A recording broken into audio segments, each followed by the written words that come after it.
to, they're some of my favorite neighbors. We would do these old school workouts in my front yard, and him and his wife would come out and they would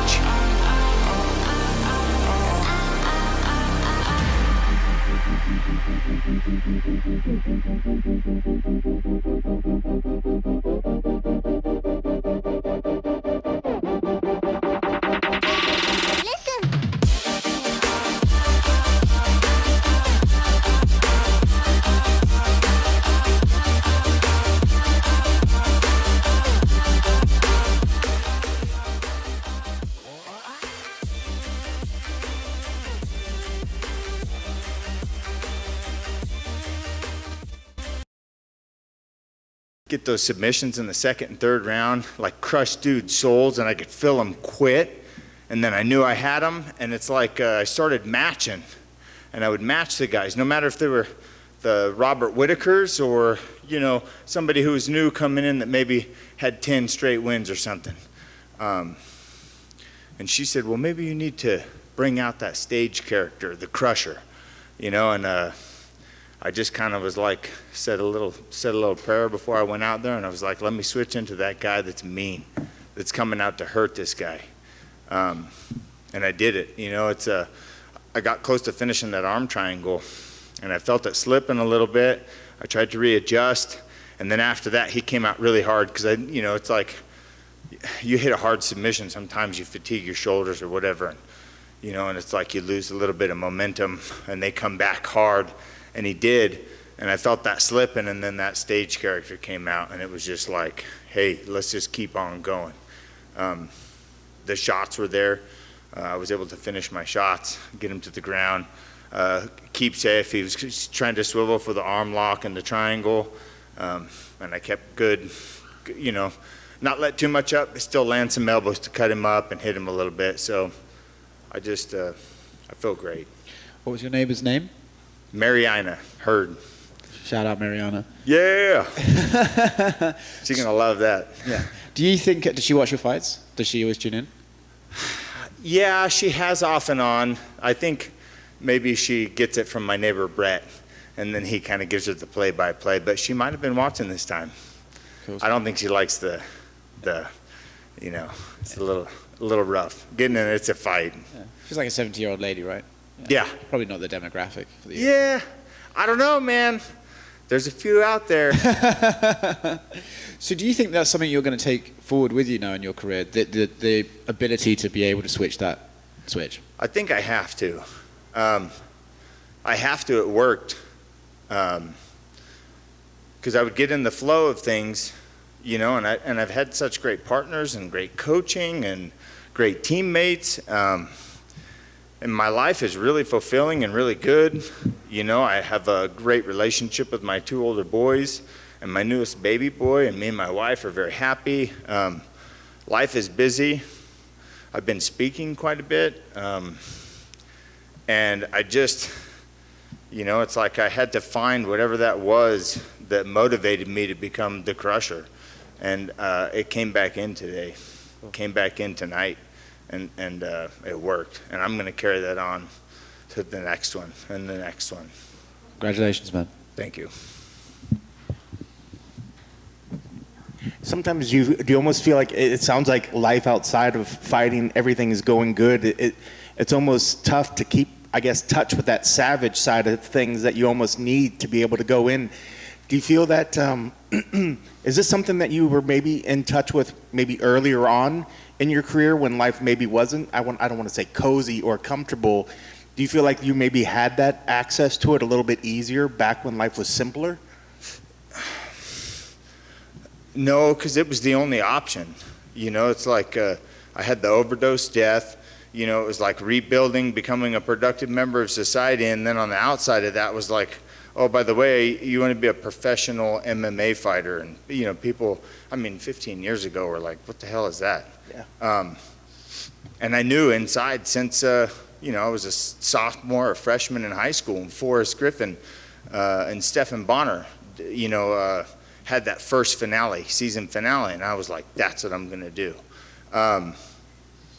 But that savagery that led me into the Ultimate Fighter season 7 house and getting cut, and then going, or not getting cut, but not making it, and then coming into the season 11, and then it's like, that's all I had. And once I made it into the UFC, it was like, I realized that once you make it, you didn't make anything. You just barely got there, and now you got to fight tooth and nail to stay. And you know, I started thinking like, well, what's next if something bad happens? What if I blow something out and I'm out? Or what if I lose a couple of matches in devastating fashion and, hey, you know, it's on to the next thing. And so it's hard to stay focused on just that one thing, especially when I have children, you know, that rely on me. And, you know, and all it takes is a couple of nasty knockouts, dude, and and everything changes. And so sometimes I just had a hard time with that. Hey man, it's got to be all or nothing. And I don't care what anybody says. I know in my experience, like, this is my primary source of income. And so I have to focus almost all my energy on this. And I would have a little bit of energy for the speaking and a little bit of energy for this. And, oh man, what am I going to do next? And sometimes it leads you away from that goal of becoming that savage in the fight. But I was able to bring it out tonight. And I don't know, maybe it was a mixture of that. Maybe it was a mixture of desperation. Maybe it was a, hey man, it's all or nothing now. But man, it felt good. Do you feel like I know when we look, a lot of times people say, oh, I'm on 3 losses. You know, that's, you know, my back's against the wall. But this is 3 losses over a decent period of time, going back into 2019 with some of the other ones. But did you go in there feeling that your back was against the wall, even though you haven't been in there as much as not against the wall. It was more a fight in my own head. Gotcha. Because I know how well I do against some of the top competitors in the world, you know, and like training partners, you know, and I still feel like I outwork almost everybody in the room. And I know inside how good I can do. But knowing that and then doing that is 2 different things. 'Cause it's different when you're in there. It's different when it's just you and it's just him. And bringing that out is a challenge in itself. I mean, ask anybody if they're honest with themselves. You know, it's like sometimes they'll have spectacular practices, but putting it together in the octagon is a little bit different. And it's like, how do you bring that out? And that's a process. You know, it's like, I think I've had over 50 rounds, you know, at the highest level in the world. And it's like, not all of those rounds have been excellent. Some of them have been a fight. Some of them have been, but man, I felt good today. So what do you think is the key to kind of keep going forward there? Because I know you're trying to balance with speaking engagements and you have the family as well. What's the right amount of fights to keep you at that level, do you think? What sort of, you know, we're talking 2 fights a year? We're talking 3 fights a year? Yeah, like 2 or 3 fights a year. Because then it's like I can really focus and I can come out. And it's like I'm 36, but I feel better and stronger and like in a rhythm more so than like, you know, my early 30s or my late 20s. Like, and I feel like tonight when I walked in there, I was in there for the right reason, you know. And sometimes it's like I had all this extra pressure or on myself, not anything like family-wise, or I wanted to. It's like I don't have anything to prove to anybody, but to myself, I want to show that I have the ability to compete with the best guys in the world. And I know I do, but just, you know, it's like, man, it felt so good tonight coming out and feeling the way I did. Like I feel like I did when I was 26, 27 years old. I imagine that's the kind of feeling that can kind of reinvigorate and want you to keep going and going and going. So what is sort of the end goal? Is it about just maintaining good performances where you're happy with your performance out there? Or is the dream still like, I think I can get back to a point where I can try to go Good for a title run? performances and just elevating that a little bit at a time. Yeah, absolutely. And just crawling, because I know I have it. I know I can be a champion inside. And so, baby steps, but all progress from here. And lastly, for me, I know you've been very vocal in the past with overcoming using drugs and alcohol and all that sort of thing. So how has that been for you? Because I know people look at you as a beacon to what they can try to strive to be, to try to get rid of things. How has that been going? And is there anything you maybe want to let us know of initiatives that you're trying to do? Anything forward of what you're trying to do out there in that aspect? So that's my why. Why do you do this? And it's to carry the message to people who are struggling out there that we can overcome adversity. A person in long-term recovery can achieve incredible things one day at a time without a drink or a drug. And that's my why. I started the McGee Project.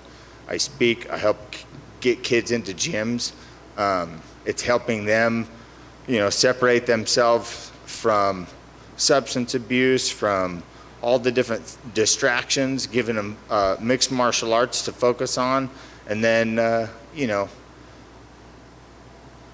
the ability to do what I did when I first got sober, a little bit of practice, and give me some goals to achieve so that I could keep overcoming those small adversities when I was first getting sober.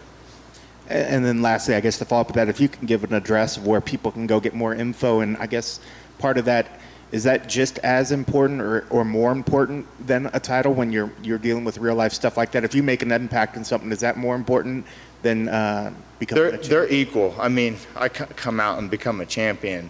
That's more highlight on the McGee Project and carrying that message. The McGeeProject.org, like you can check out the engagements, you can see, the kids that we're getting into the gyms, the people that we're helping, the engagements that we're booking and speaking at, but they work hand in hand. It's my driving force to show up and be the best Court McGee in the octagon like tonight.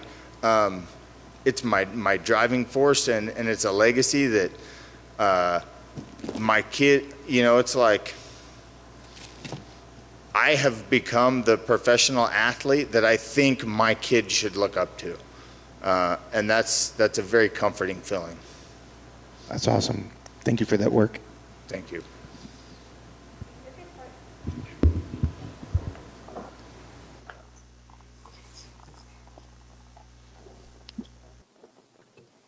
All right, are we live? Jeff Cain, Jim Grieshaber right here, MMA Weekly, UFC Fight Night Live, Garbrandt and Font, numbers 3 and 4 in the bantamweight division. Court McGee back in the win column. Jeff, what an awesome thing and a feeling for him. Court McGee, it's been a while, man, coming off that 3-fight losing streak. Had not tasted victory since October 2018, and we're talking about a guy in Court McGee, one of the most lovable guys. You heard him talking about mental health and substance abuse and things like that. Fan favorite, to say the least, but back in the win column tonight at UFC Fight Night as we take you up toward the main event, Cody No Love Garbrandt against Rob Font. And right now, Jeff, pretty awesome fight going on with Jack Hermanson and Edmund Shabazian. Hermanson taking it to Shabazian in the round that just finished. And then we just keep moving our way up that main card. MMA Weekly's cameras live on site in Las Vegas at the Apex. Yeah, we're in the second round of the first fight on the main card. Yeah, it was interesting hearing from Court. He's been on 2 seasons of The Ultimate Fighter. He's always been open about his past substance abuse and his, brushes with death because of addiction. And it's been a lot, 36 years old. He's been fighting for 14 years. Man, it's a long, grueling sport, right? You can hear it. You can hear it in his voice. But good to be back in the win column. He seems to have, or at least he thinks that he's figured out how to flip that switch, to go back into kind of archaic savage mode when you need to, and then go back into, societal mode whenever you're not in a fight. Absolutely, man. And we've seen a lot of fighters struggle with that over the years. So props to Court McGee. Ben Rothwell with a submission win by guillotine choke over Chris Barnett. Bruno Silva, the Bulldog, Bruno Gustavo de Silva, defeats Victor Rodriguez by knockout by punches. My guy Bruno the Bulldog, part of the Henry Cejudo, Captain Eric, Pitbull Brothers, Paulo Costa, all those guys, that whole team. And congrats to him. And some other big-time wins tonight, Jeff. But Jack Hermanson, the Joker, really taking it to Edmund Shabazian. 3.5 minutes left. Able to get up. Hermanson trying to hang on to a choke that he really doesn't have anymore. So even though Shabazian is bleeding and has been, I don't want to say dominated, but controlled throughout most of this fight, he has a chance now coming off throwing an elbow against Hermanson, who now pins him up against the cage. Yeah, it's been Hermanson's definitely winning the fight, but this one's in, Jeff. This choke is in pretty good. Look out. Look out, Shabazian. He didn't tie up his legs, Nope. though. He didn't tie up his legs. Lost it. Yeah. Had he tied up his legs on the way down, he would have probably sunk that in. It was in. He just couldn't control. Shabazian had a shot there, crazy. Jeff.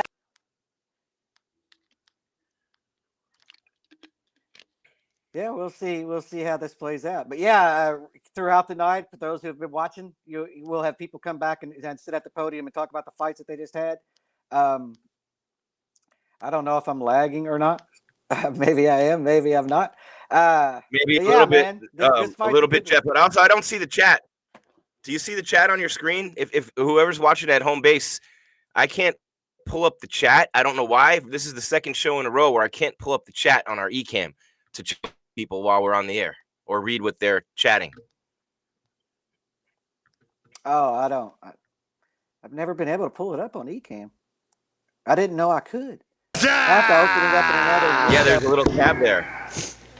And we'll just end it there. There's a little tab there. So, Ben, your opponent's someone usually else known coming up for to the podium dancing here? and Let's all see. sorts of absolute tomfoolery. But Ben you came here all Rothwell, I business. hear, but I Ben. can't see. Were you amazed at The his artwork's chin above the screen. being So able to Ben take some of that punishment? Rothwell at the podium, UFC Fight Night in Maybe. Vegas. He's a Here he big is guy. on MMA He's Weekly. not tall, but he's a thick boy. Kind of, we were looking into him, and he's strong. He guy lifts, and he's traveled, and he fights with a lot of different gyms. He's trained with a lot of different heavyweights and quality people. So he's a kind of like a veteran in his own right. And when he'd been doing this for a while, he kind of learned how to take punches, and but he was crumbling in the second round. Some of my uppercuts were wobbling him, and it was if he didn't shoot that kind of a desperate takedown while I submitted him, I'm pretty sure he was going to get knocked out soon after. So Yeah. You landed the uppercut a few times very nicely. Did you know that punch was going to be there, or did you just find it in the fight? it's just typically anybody that's shorter than me, it's there. Anytime I get people to drop their head, there's an uppercut. So a lot of good strategy is to not drop your head that way. And just people do it. Sometimes they do it, they don't mean to. And I've just been doing that for a long time, either side, uppercut. And it's a great way to finish a fight. He landed a few punches on you. Did any of them hurt? He was throwing some real heat out there. I've been hit pretty hard by some pretty powerful people in the sport, so nothing I can't take. So it wasn't too bad. I mean, my nose, it just sucked. My nose was bleeding during this week. The air is so dry here. It's really, really humid in Wisconsin. So as soon as I got here, everything dried up, and my nose was bleeding. I was blowing my nose and bleeding. I'm like, oh, great, it's going to look great in the fight. So literally, I think I could have hit myself and it would have started bleeding, so that sucks. Thanks very much, mate. Ben, you said something in there. You said you felt like your back was against the wall. Why do you feel like you said that your back was against the wall. Sure. Why'd you feel that? Because you got a new guy coming in like this, and I had a loss. So I'm on a loss, and I'm getting this new guy coming in. And third, there's a lot of guys getting cut with bad performances right now, especially at heavyweight. So I had three big things against me. So I needed a strong performance, and I needed a finish. And that was just how I felt. I mean, it didn't matter who was fighting. I was going to feel that way. But the stakes definitely went up when you're bringing in a new guy. It's like you got to go out and win. It's just the way it is. Do you feel like that's changed more in the last year or so than maybe in the past? Maybe that we hear about roster changes happening more. Do you feel like that there's more pressure now to perform than there was maybe in years past? It's hard to say because for me, the pressure's been there. I've been in the sport a long time. Yeah. I've watched a lot of guys get cut. I've watched a lot of what goes on in the sport, you know, and that's how it is. And I've been, like I said, I've watched a lot of things for a lot of years, and you got to go out and perform. You know, they're always looking to bring in somebody new and got some exciting. And if you don't want to get passed up, you got to keep going out and performing. And you know, I just needed a crowd tonight. I think between the striking, some big bombs are getting landed, and then a finish, we would have got that stadium roaring tonight. So that's what I'm about. That's all that I care about. I want to go out and I want to get people excited and get the crowd to roar. That's what I care about more than anything. I was going to say, we've heard recently from some fighters, they say, I like the quiet, but we also hear from fighters that say, I fight at a totally different level when there's a crowd backing you up. So can we safely put you in the side of if a crowd's there that you fight at a different level? It's interesting too, because when this started, I fought on the May card last year. It was the 3 events. The first, when we first came back from the pandemic. And I was like, oh, there's going to be no crowds. I was kind of like, this is going to be interesting. It'll be like sparring, and, you know, and I'll be able to listen to what's going on and things like that. And then after that, I got over it real quick, and I'm like, I miss the crowd. Like, it's what I do this for. You know, I like winning, but I like winning in a great fashion and having people, like my phone blew up, and people love it. I mean, that's why I do it. We exist because of the fans. So that's what I fight for. And I think some of your post-fight noises and faces that you usually always make are always fun too. And I think that's probably one of the things that we're missing from you, is because there's not the crowd there to kind of play back and forth when you go out there and you get one of those wins. Yeah, and I just need to get going again. I've been kind of quiet since, you know, this is like fight number 6 since I took a hiatus and I came back. This is fight number 6. I'm 3-3, so for my mind, I'm like 500. This fight was to get me back to 0. I'm starting at scratch, and what I need now is a set of wins so that you can see that animal that comes out, and with all the annex, and because I fuel off of a big fight, and that's what I'm headed to. I need to get some wins together. I need to beat some big opponents, and then I can really act crazy the way I want to be. And that's what I think people love to watch and see how unpredictable I'm going to be. But I'm reserved right now because for me, I got to earn it. I have this back of my mind, I'm old school, and you got to pay your dues, and that's where I'm at. And but now I'm ready.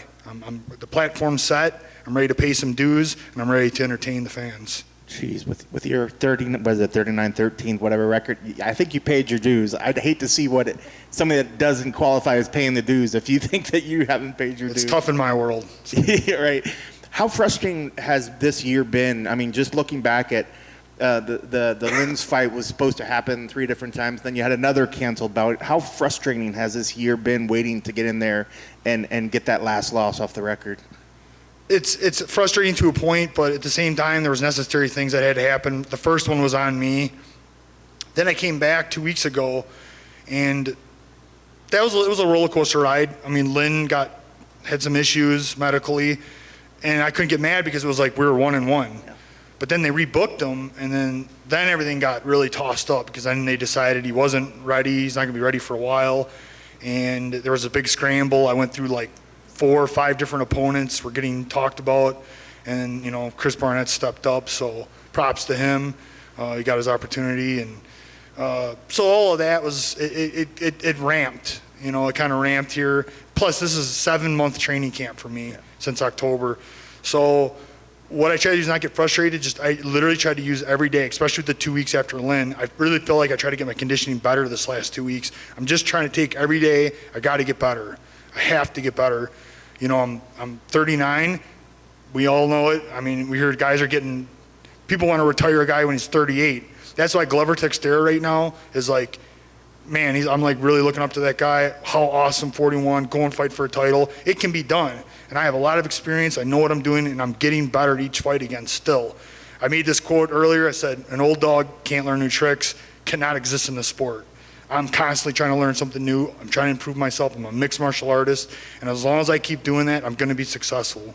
And what's the best way to maintain momentum? Do you need a quick fight? Do we need a quick turnaround? Or do you need a couple more fights this year? I mean, what's the perfect scenario of fights for the rest of this year? I had this idea in my head that I want to try to at least get 2 more in this year. But at the same time, it's kind of up to my body. I got to actually let the adrenaline come down, see where I'm at. And for me, I've had this bad thing when I was younger. When I was 30, 31, 32, I'd win a fight and I would go and go off the deep end and start back over again. I would get out of shape, I'd eat, and just did so many mistakes. In fact, my whole life is nothing but a thing of mistakes. I just look at all these things I wish I could have changed and did differently. But right now, I'm just trying to take all of that knowledge and mistakes and not mess it up this time. Right now, my body and everything is like a temple. I have to keep it that way. I told them my after fight party is going to be back at my hotel room, and it's going to consist of celery sticks and protein shakes. That's where I'm at. That's a rager. Yeah, we're gonna get nuts, and but that's where I'm at. At my age, I have some medical things that I've been dealing with for several years. Sure, it's not too hard to figure out what that is. And so there's a lot against me, and here I am. I still got to win. I'm still fighting. I'm still mean as hell, and I'm hell for anybody they put me in there with, and they know it. And then lastly, is the gym still going well in Wisconsin? How's that all going? Things have really turned around as far as March goes. Rothwell MMA, all my coaches, Cody Lynn, Bennett, and everybody, including my wife, that are involved with that gym, they have done such an outstanding job. And the gym just skyrocketed in March, April, and things are just keep getting better and better. It's really great to see. I hope this is happening nationwide. It looks like it is, but in Kenosha, things are really turning around. I think people are just over a lot of the stuff. I think the vaccination has gotten a lot of people feeling better and getting out and doing things again. So very, very thankful for that. Yeah, things are doing really good. And that's it, man. Just thankful. That's awesome. Congrats on tonight, and congrats on the gym doing well. Congrats on baby Odin Silas Rothwell. Yeah, he was just born too, so I had a lot on my shoulders. How recent was that? March 25th. Oh, wow. So on top of... Yeah, so this is another thing. To win a fight with a baby that just came 8 weeks ago is a big thing. So me and my wife had talked. I've watched years. I have a kid, and then he loses a big fight right after. And I'm like, this can't happen. It messes everything up.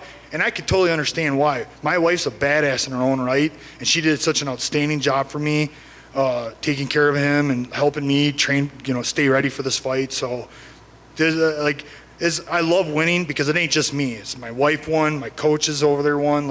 We all won this fight together because so many people put so much into me. So it's a great thing. That's awesome. Give them extra celery sticks tonight. Yes, I'm going to throw them at them. Congrats. Just one quick one, Ben. Just come on, man. Just a quick one here. You shook your head when they said guillotine choke. Were you not unhappy It's with not a guillotine. the bookkeeping aspect of this It's fight? not a guillotine. That's the third go-go choke I've won with now.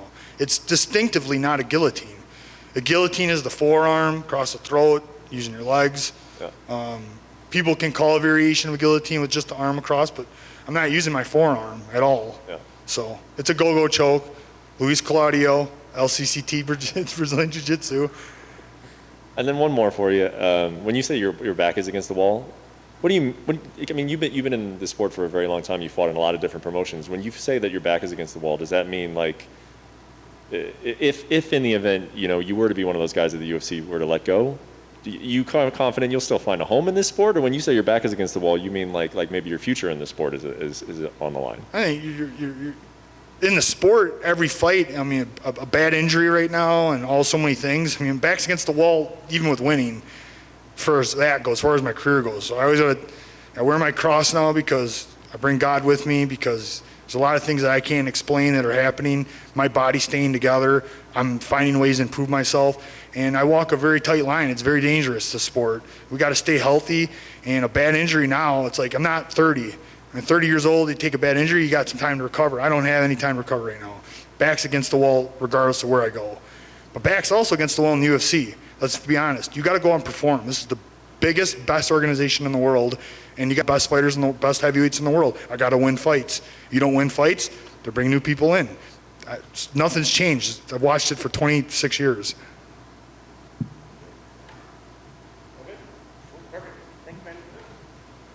I'm not done yet.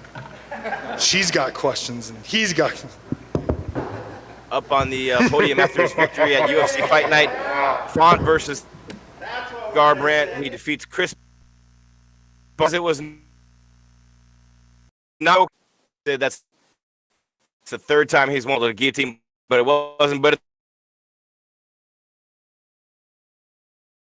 good they did owning the opponent, Jeff, and, coming off that loss to Marcin Tybura, but talking about what it's a fighter right in that need to put on a show, need to keep winning, need to do something to keep yourself on that roster. What a conversation that was with the media on site, our MMA Weekly camera right there front and center at the Apex with Big Ben Rothwell. Yeah, at 39 years old, Ben Rothwell couldn't afford to lose 2 fights in a row. He knew that going in. Now he's won 3 of his last 4, and he's got things kind of back on track. But yeah, you heard it from him. They see all these fighters being cut. They see big name fighters, former champions, people who just fought for titles, and guys ranked in the top 10 being cut, and particularly around that age, right? It's a brutal sport, man. There's always somebody trying to take your place, and it's just you don't have a lot of people that's competed at the highest level past the age of 40. Or I can't. I mean, as he brought up, you got Glover and then Randy Couture, and then I can't really think of anybody that's competed at the highest level at that age. And Ben knows that. Hendo, but it feels like he's got another run left in him, right? Dan Henderson, would you put Hendo up there? I don't know, because I don't know. Anderson unified those belts, and I guess I'd put Dan up there, but yeah, Dan Henderson definitely performed. So there's 2 guys out of Team Quest. You really had to think about that one, Jeff. You really had to think about that one. Because, I remember back in the day when they called him Decision Dan, right? And before Dan started dropping H-bombs on everybody. And so I had to think about when he won the Pride Championship, and then, Anderson unified those belts, and I just had to think about it. And then he also fought in other organizations. And he definitely had success at that age. No, you're 100% right. I had forgot about Dan Henderson. But it's interesting that he and Randy Couture are out of the same camp, and they're one of the 2 of 3 or 2 of 5 people in the sport to compete at the age. Something's going on out there. That's Jeff Cain. I'm Jim Grieshaber. It's MMA Weekly's live coverage of UFC Fight Night. Font versus Garbrandt, number 3 and number 4 in the bantamweight division, the co-main event. Yan Xiaonan and Carla Esparza, an up-and-coming potential champion against a former champion, still hanging on near the top of the women's strawweight division. Justin Taffa, Jared Vandera coming up, as well as Felicia Spencer, Norman, and Bill Agio Edmond will step into the octagon in just a minute. Jim Grieshaber, Cain. Jeff, man, what a week it's been. I'll tell you, it's a fight time. I really can't wait for Rob Font and Cody Garbrandt. This has the potential to be, not only an explosive fight, but one of the best fights and maybe one of the best finishes we've ever seen, with each of those guys bringing violence into the octagon tonight. And every single time they step in, Font, Jeff, in 18 wins, he's got 8 knockouts and 4 submission victories. This is a guy with 12 finishes in his own run. And we know about Cody. When Cody wins, dudes go to sleep. 2, 3, 10 knockouts for Cody No Love Garbrandt. So there's someone's getting finished in this fight. 5 rounds to the main event. Fine.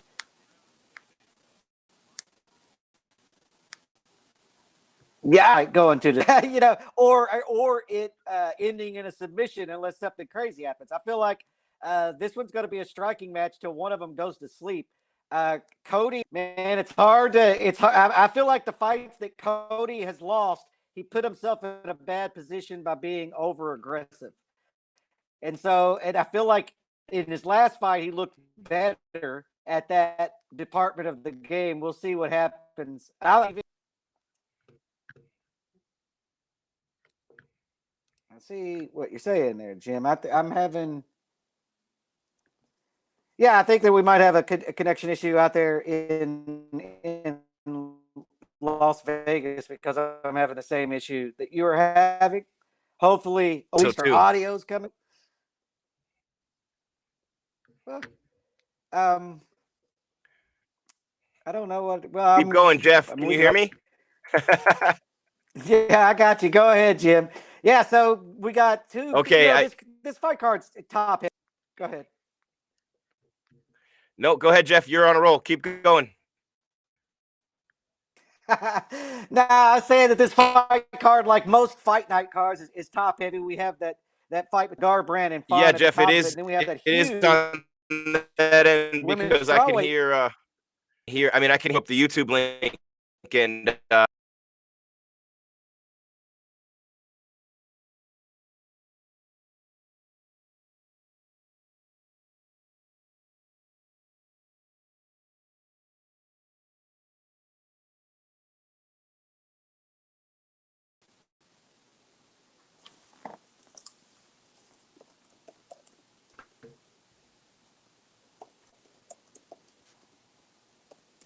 All right, there we are. Jeff Cain, Jim Grieshaber, MMA Weekly's live coverage of UFC Fight Night. You there, Jeff? We got you. I do. I think so. I can hear you. Can you see me? All right. I can see you. Can you see me? You can't see me? John Cena? I cannot see anything, but maybe that's the best. Maybe that's the best part, right? I can't see anything except a gray square, but that's fine, man. I can I can do the show looking at a gray square, Jim. I see some beautiful artwork, man. What a poster. This is a great poster. What I was saying, Jeff, before, and this is good because our guy on site switched to a new server, so it looks better, sounds better. Thanks for hanging with us, guys, in the chat. And, man, I'm excited. What a fight, though. Jack Hermanson and Edmund Shabazian, two very good middleweights in what has become a crowded division at the top, a must-win for each guy on a path to title contention. Of course, Hermanson suffered that loss that, you never think that he would suffer when he was actually thoroughly outclassed by Marvin Vettori. And then before that by Jared Cannonier, who will fight Paulo Costa coming up. But Whitaker has been skipped over for Marvin Vettori. Jeff, I'll be broadcasting live and doing our show live right outside the arena from UFC in Glendale, man. I'll be right outside the arena. The MMA Weekly flag will be flying high. Last stop in on the right-hand side, UFC 262 in Glendale, Arizona. Is it 263? 263 in Glendale, Arizona. But it'll be a lot of fun out there, man. But that card, Jeff, especially when you talk about Izzy and Marvin Vettori, then coming up soon after that, you got Cannonier and Costa. The odd man out for now is Robert Whitaker. But Hermanson really needed to pick up this win in what has become a pretty crowded division. We were talking about him potentially being a fight away from a title shot before he lost that fight to Vettori. So Vettori's at number 3, Hermanson at number 7, and Shabazian below him at number 10. So he had to win to hold his ground. He's got Till and Brunson. Brunson's on a nice win streak. That division from Uriah Hall, Kelvin Gastelum's at 9, Shabazian at 10. That was a close fight. Anybody in the top 10 at middleweight has the capability to go on a run and make a title run out of it, man. That's an impressive division right now. Yeah, it is. It's a pretty stacked division as far as historically. It's stacked as big as it's ever been, really. But the top of that division, you said Robert Whitaker's kind of the guy out, but he also is the guy holding the key kind of to the title fights, I think. And so the top is kind of log jammed a little bit, if you ask me. You got Vettori, he's going to get this, but Robert Whitaker's got to be the next. And so it's going to kind of put that the top of the division on hold, in my opinion. And then, I mean, look, if Marvin wins, then, of course, everything's off the table and there could be a rematch there. The top of the division is kind of crazy. But everybody else ranked for like 4 and below are all really kind of ranked in the same spot, because by the time it gets sorted out at the top of the division, you're going to have had a couple of fights and you can jump all over the place in there. Yeah, man. And when I look at that Vettori Adesanya rematch, I'm not betting against Marvin. I'm not picking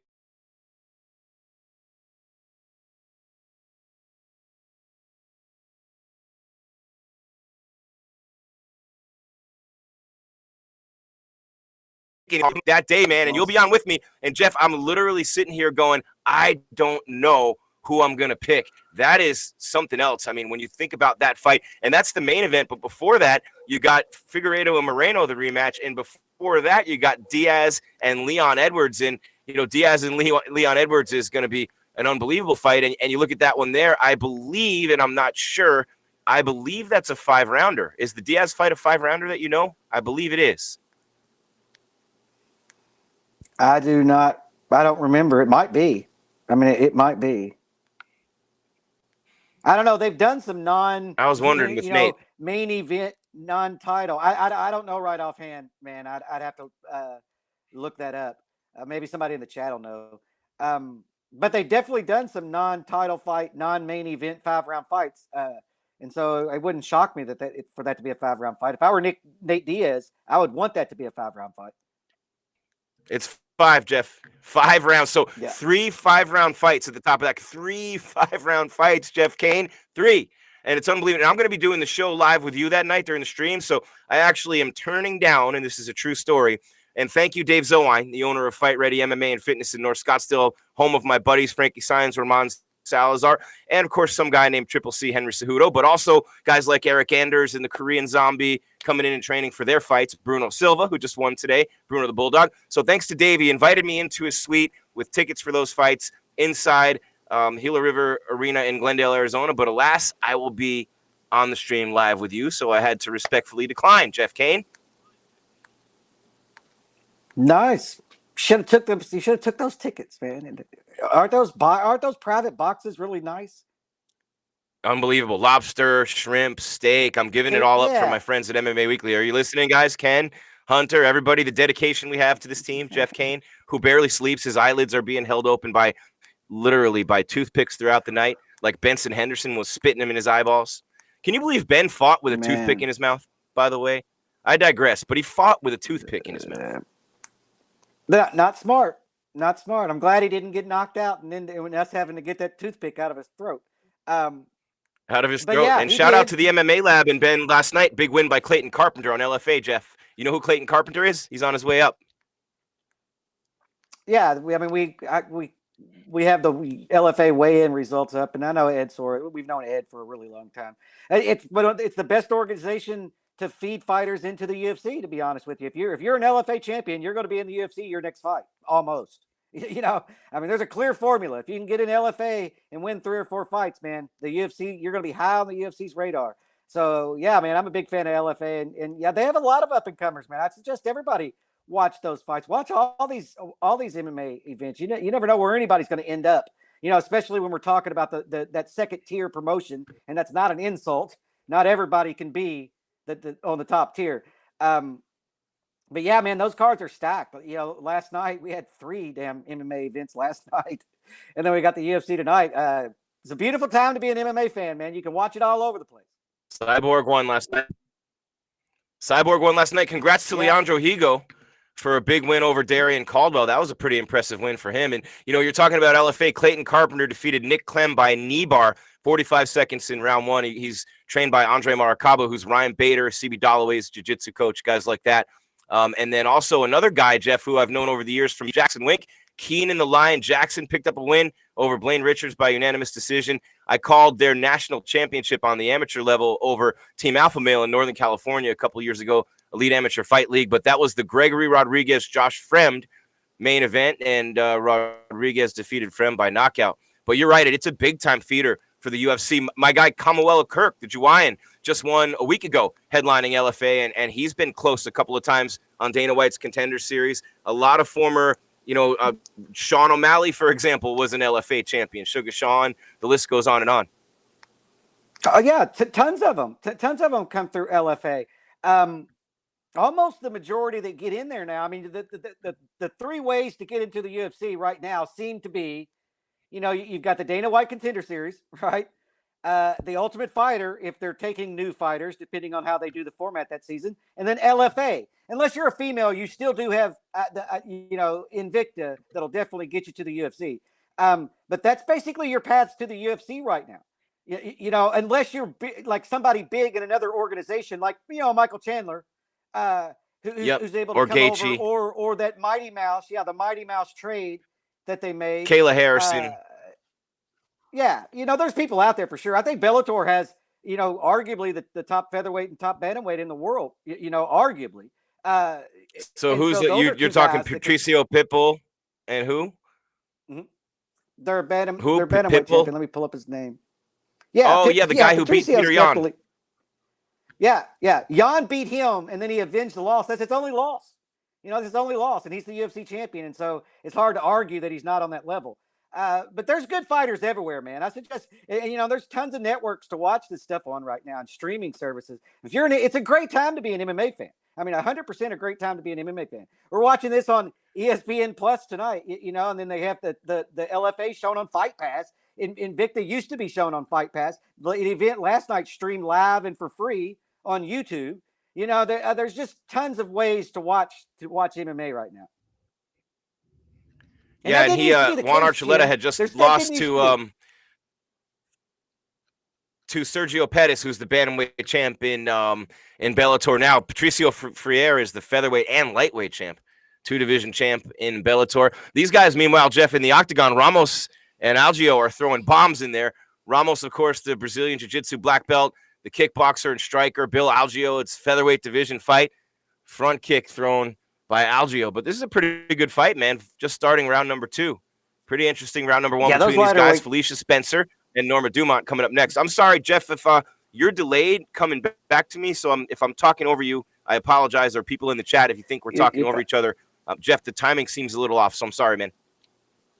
No, you're fine. I like I said, I might refresh here in just a second. But we're in the second round of this fight, man, and featherweights are always exciting. This is action-packed, high volume striking, and there's no lulls in action. No lulls whatsoever. I'm actually texting in the chat right now. How's the sound, guys? Let's know if there's a little bit of a delay. I think it's been a lot better since we switched. I think Jeff might be refreshing, and we're right there. So I'm at feed right now, and it looks pretty good. You like the all-in hat, guys? God Family Hustle. Shout out to my man Carlos Reyes for that. Jeff is I can back see in now. I can see there he is, now. Jeff Cain. All yours, buddy. I was just saying that it's I wanted you to pick up where you left off on the where did you leave off? Now I forgot. Oh, I don't know. I mean, I was talking about how great it is to be an MMA fan right now and all the availability to watch MMA everywhere across networks. Yeah. And it just didn't used to be that way, man. I mean, Invicta was streamed live last night for free on YouTube. You know, the LFA was on Fight Pass. We're watching tonight's event on ESPN Plus. You know, you got Bellator with Showtime. I mean, there's just all these ways to watch MMA right now. It's a great time to be an MMA fan. I mean, 100%. But tonight, we've got 2 featherweights in there right now who are going to war. Yeah, standing guillotine attempted there, but not pulled off. Oh, Algio misses with a big-time haymaker. Interesting, man. I am very excited when I watch 2 guys like this throwing down in there. You know, Jeff, they're not household names. When you're talking about Ricardo Ramos, I mean, here's a guy coming off a loss to Lerone Murphy. But in his career, man, you look at his 14-3 in 17 fights, and you know, his opponent tonight is Bill Algio, and Bill, of course, is a pretty good fighter in his own right. I mean, 14-5 in his career. He lost to the bully Ricardo Ramos in August of 2020. I remember being there. That was the last time we see Ricardo Ramos. That was his retirement fight. For you guys looking to see where you know that name from, that was the last guy who Ricardo Ramos was able to beat, and that was his last fight in the UFC. Oh, there you go. Ricardo Ramos, man. It's the name I haven't heard in a minute. It's a name I haven't heard in a minute. The WEC and then the UFC days. Yeah, man. This fight, though, if you have ESPN Plus, definitely tune into this. These guys are putting on a pretty nice display of striking and grappling. You know, this is a good MMA fight. I love the lighter weight classes, man. That's why I love the WEC so much, man. I mean, the lighter weight classes, there's just no heavy breathing and no laying on each other. You know, it's all just craziness. 15 minutes. I'm finally coming to life, Jeff. Madness. I'm coming to life finally, Jeff. I don't know if you noticed this, a little bit of a lull in the energy, man. I got my second Pfizer vaccine yesterday, man, and this one actually hurt the arm, knocked my ass out. I didn't get any flu-like symptoms like they thought I might, but it knocked my ass out at around 8:30 last night. My old ass slept till noon today. Came in, had to lay down when I came in the studio, and I'm sitting here, I'm propped up like Weekend at Bernie's. You know, I'm sitting here, nice from this second COVID shot. So, you know what I told the guy who gave me the shot, Jeff? You'll love this because I'm such a wise ass. I said, hey, put the chip up here. Put the chip up here as close to here as you can. They're going to want this intel right here. They're going to want this. Put the chip close to my brain. And he was laughing. Yeah. Oh, my God. It was funny. Well, I asked mine after I got my second one. I didn't have any issues at all with either one of them, but my wife did with both. Same thing you had: fatigue, tired, just didn't feel great. You know, fatigue doesn't even cover it, man. Oh, yeah, she just Did she feel the same? Like she couldn't even stand up. Like I got to go lay down, right? That kind of fatigue. Well, I mean, she slept. I mean, she took the day off work and just slept for like 10 hours, and then when she got up, she wasn't very energetic. It was like a day. It went away in like a day. But I didn't have any of that. And then, and some people have worse than that. I don't know. But I said the same thing after I got my second shot. As soon as he stuck the needle in, I said, is it weird that I just heard a dial-up sound? What the hell is that? And he started laughing.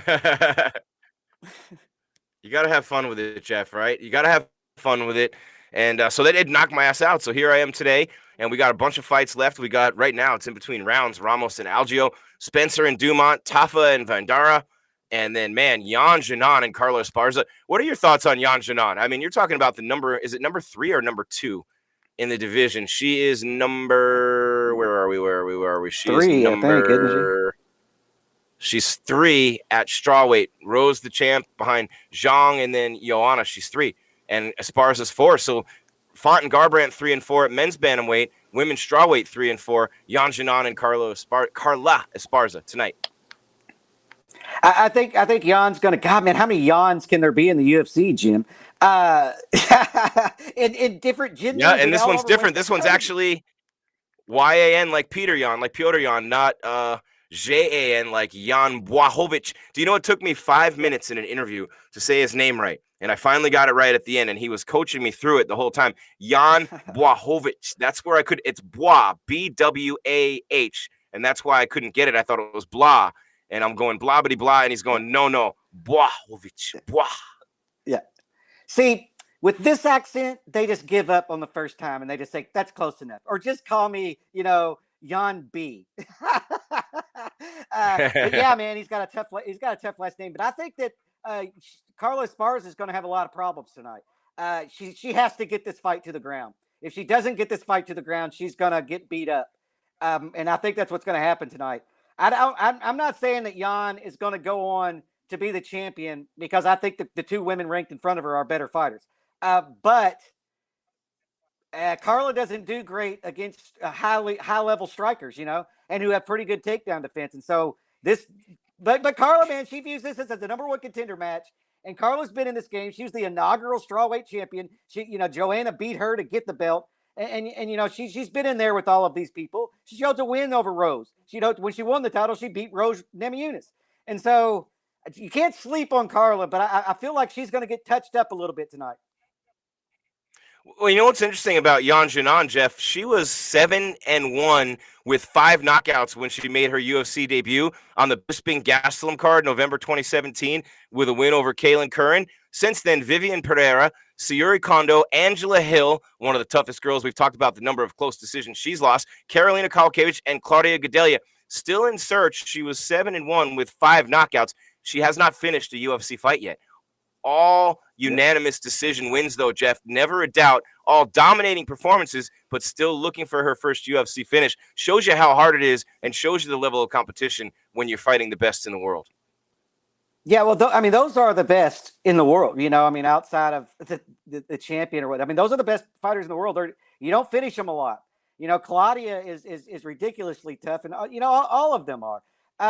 But yeah, it shows how tough that division is. I think that if she's going to get a finish, it's going to come tonight.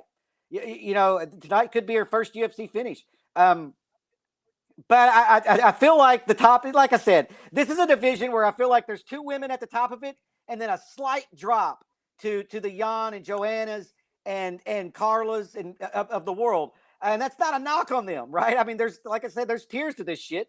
It's not your fault. That's the tier you're trying to get to, or that's the tier you were on and got knocked down a tier, And so that's how I look at this division. But tonight, Jan could prove me wrong. If she comes out here and just dusts Carla Esparza, because we've seen Carla in there with Rose, with Joanna, we've seen her in there with really tough people. And if you just go out there and devastate her, then that's going to change my mind on Jan's future in this division. Well, how about this, Jeff? The first Chinese fighter signed, the first female Chinese fighter signed by the UFC is Yan Xiaonan. Zhang Weili has been the champion. What about Yan Jinan and Zhang Weili at some point for the belt in Beijing? Whether it's a belt or not, with a win here, maybe that fight's on the table. Maybe she fights her fellow countrywoman in their country in what would, in effect, shut down China and give the UFC the biggest global audience it's ever had. Think about that possibility now with the UFC having opened a performance institute, a PI in China, the global economy. That thought of Yan Jinan and Zhang Weili fighting in China is literally bananas. That it's the biggest thing, the biggest fight I could think of in the world anywhere for the UFC. No, I mean you're thinking big. I mean that's doesn't get much bigger than that. Just because of the base, the potential audience.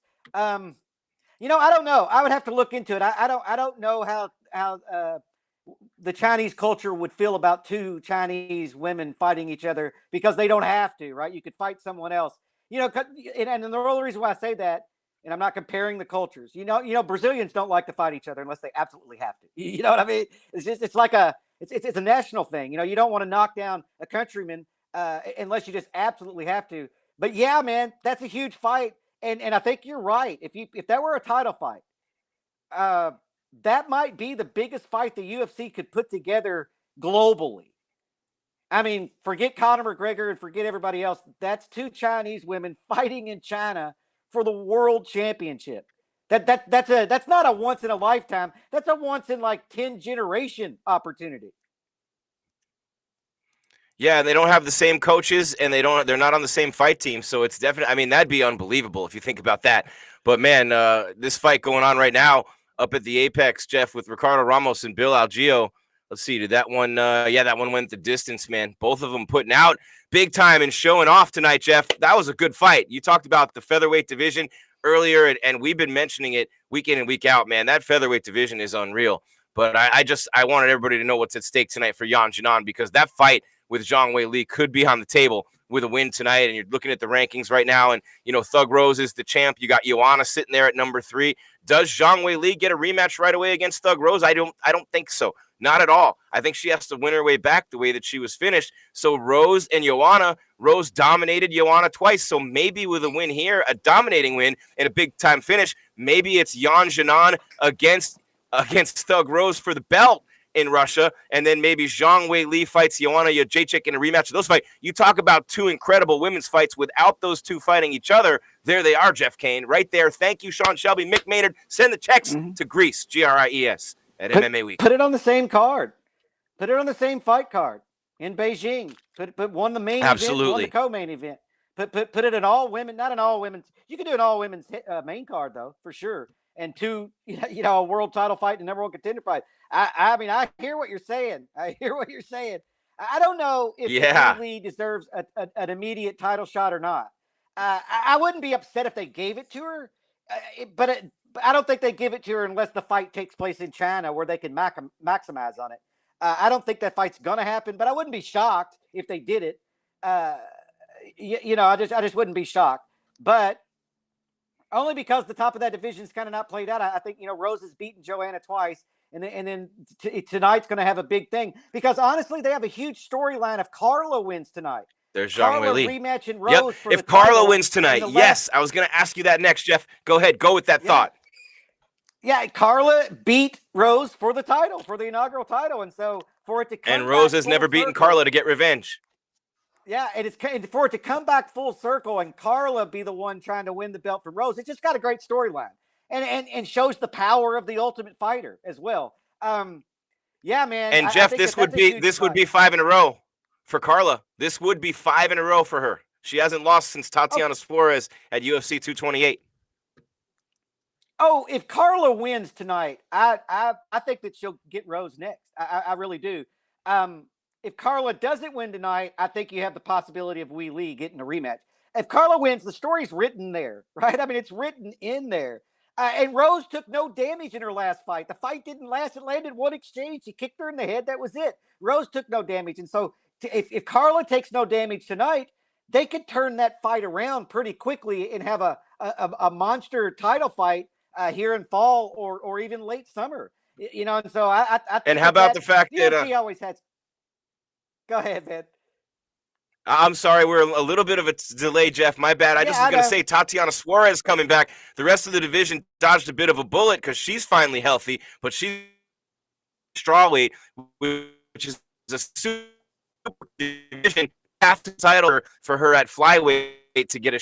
So she's not coming back. Speaks to, in my mind, whatever her reasoning is, a much easier path for her because the strawweight division with Rose, with Carla, that's the fight to make if Carla wins, without a doubt, because she hasn't beaten Rose. And then you book the Joanna Zhang Weili rematch, right? That's a no-brainer if Carla wins. But if Yan Jinan wins tonight, man, what do? Do you make that fight with Rose in Beijing? Do you force Rose to go on the road and defend her title again as the champion, like she had to do in Brazil against Andrade? You don't really want to do that to a champion. You want to have them have that home octagon advantage or whatever.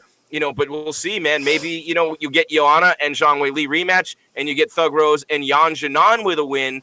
But I don't know if I'm Thug Rose, if I'm literally going to China to fight her, unless I'm going to get broken off some serious cash, in which case I might take it in Bitcoin after it collapsed this week, and it's going to shoot back up.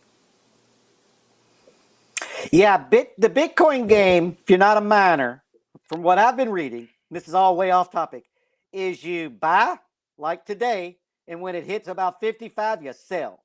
And then wash and repeat. That's how you do the Bitcoin. But, yeah, man, this strawweight division's crazy right now, right? You could literally have Rose fighting Professor Cain Jan in the lounge with the candlestick. Yeah. Remember the game Clue? It was Professor Cain in the lounge with the candlestick. Yeah, but I still had the knife in my back Professor pocket. Cain schooling us tonight, Jeff. School us. Take us to school, man. People love this about you. And I spent a lot of time online waiting for results and videos and stuff, and so I read out a lot of shit, man. I just, random stuff. To be honest with you, there's no correlation. The editor-in-chief, Jeff Cain.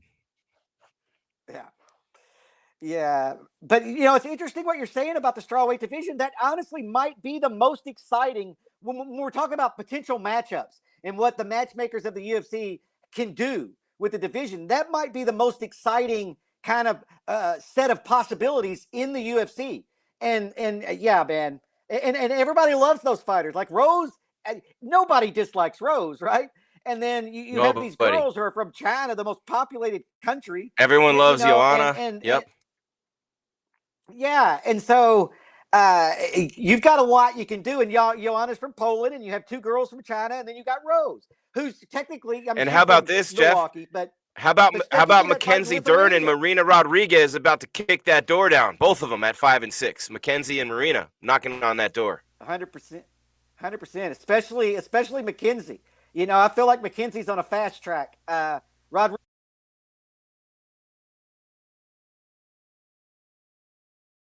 Jeff, go. Someone just muted me. Hello, guys. This is Jack the Joker from Monson. So I wasn't too, happy with this, especially the first round of the fight.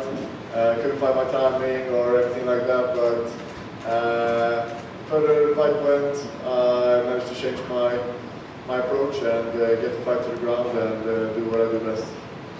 Did you feel anything from the COVID, or was it okay? Hard to say. It's impossible, that I best shape in there for sure. Maybe I could have had a little bit higher pace if I didn't have COVID. I don't know, man, but hard to say. Didn't feel too bad. It seemed like, you talk about the cardio, it seemed that you outlasted him, right? He seemed to slow down, especially towards the end of the second round and certainly in the third. Did you know that he was going to come on strong and then start to fade? Yeah, but originally I knew that. And, for me to have a high pace in the fights is usually always good for me. But I didn't know because of the sickness this time. But I do know that even if I don't have the cardio in place, I always have my heart, and I know that I can dig deep. When you say in the first round you couldn't get your timing and stuff, and you were thinking about the COVID, during the first round, do you start thinking like, oh shit, is this the COVID that's affecting me, or what's going through your mind? No, I'm just like, man, where is he? You know, trying to find my jab. He's finding his. You know, he starts to hit me. I can't hit him. So I understood that. Okay, I need to pressure a little bit more. My corner said to me, you need to be more active. You can't just wait for him. You know, so put a little bit more pressure and you know, get him closer to the fence and in the clinch. So that was my adjustment. Cool. We came in with the heat, like a wood fire oven. When would you like to get back in there? You know, it depends on when I have a good opponent. So, but I want one more fight this year for sure. So, if any of the big guys are ready for me this year, I'm up for it. Congrats. Thank you very much. When you were trying to get over the hump where you felt like just things weren't maybe clicking, was it something that the corner said to you that helped get it forward, or was it something just mentally that you had to get to a certain point in your head to overcome it? It was both. They said to me, you need to be more active, man. You can't just wait there, you know. Start to throw things, start to feint, start to pressure. And, you know, I was just like, what I'm doing, you know. I wanted so bad to find that perfect timing and just start to hit him, you know. But no, I needed to mix things up and put the pressure on him. Did you get to, so does that get you some confidence? I mean, knowing that you were going in there with some questions and what your cardio and everything would be, do you now feel like that's in the past now, that now you don't have to worry about it? Or is it still that you're going to go back and look at your performance and think like, was I not performing at my peak here? You know, or how do you feel about it?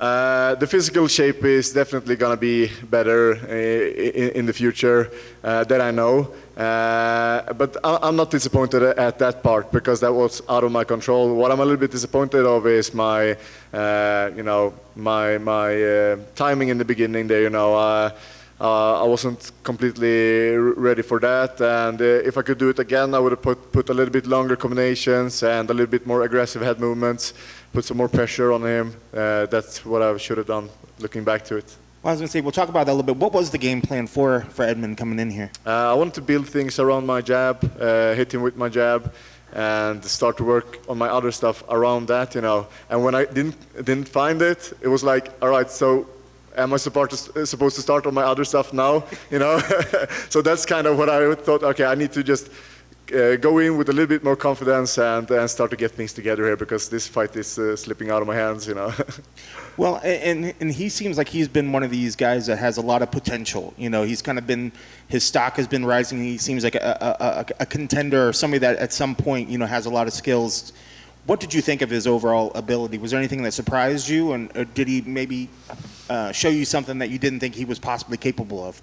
Not really, but he confirmed a few things. You know, as long as you have a clean, nice stand-up fight with a little bit of distance in between us, that's where he shines. You know, that's where he is really, really, really good, and he probably is one of the best in the division there. But when you roughen things up, you know, and put on a high pace and fighting in all of the areas of MMA, that's where he needs to become a little bit better.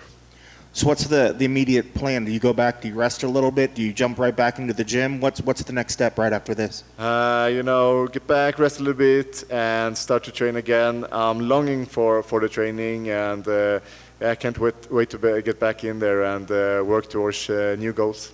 Is there any particular person? You know, I know a lot of people, not necessarily calling out what, you know, your path to the title or anything, but are there other fighters that you're hoping to maybe challenge yourself that you think, you know, that you've never had a chance to get in there and fight with? Yeah, you know, I want to be fighting guys like Robert Whittaker. I would love to fight Paulo Costa.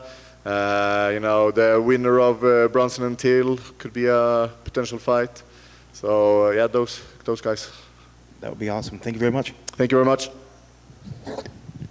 Hey, Jack, if you wouldn't mind just kind of expanding a little bit about what you were just talking about with Edmund, specifically when he was on the ground, you were able to kind of have your way down there. Was he making technical mistakes, or how would you describe his ground game when he was down there? Not big technical mistakes, but I do read the game right. So he actually did the right things. That's also why I was able to read it. And you know, he did like in the end there, when he was stuck in the half guard, he tried everything he could to, you know, dig the underhook, to frame, and to hip escape, and all of those things. But as soon as he tried, I punched him, or I regained my position. I made it really, really hard for him. So, you know, I think that if he just gets a few more tools in his arsenal, he will be even more effective. But he definitely has some skills on the ground, that's for sure. And then one last thing for you, when you were mentioning potential opponents, I know Luke Rockhold has expressed a desire to come back, and he says he's kind of looking for the right fight. Is that one that would interest you, or you got your eyes kind of set higher than Luke right now? Well, you know, he has been away for so long, so I don't know, but he's, you know, former, you know, yeah, he might be an interesting guy. I have to think a little bit about that, but he has been gone for a long time, so maybe he's not very relevant right now. I would prefer that he fought someone else first, and you know, if he's still in the game, you know, still up there, I would love to fight him. Thank you. Appreciate it.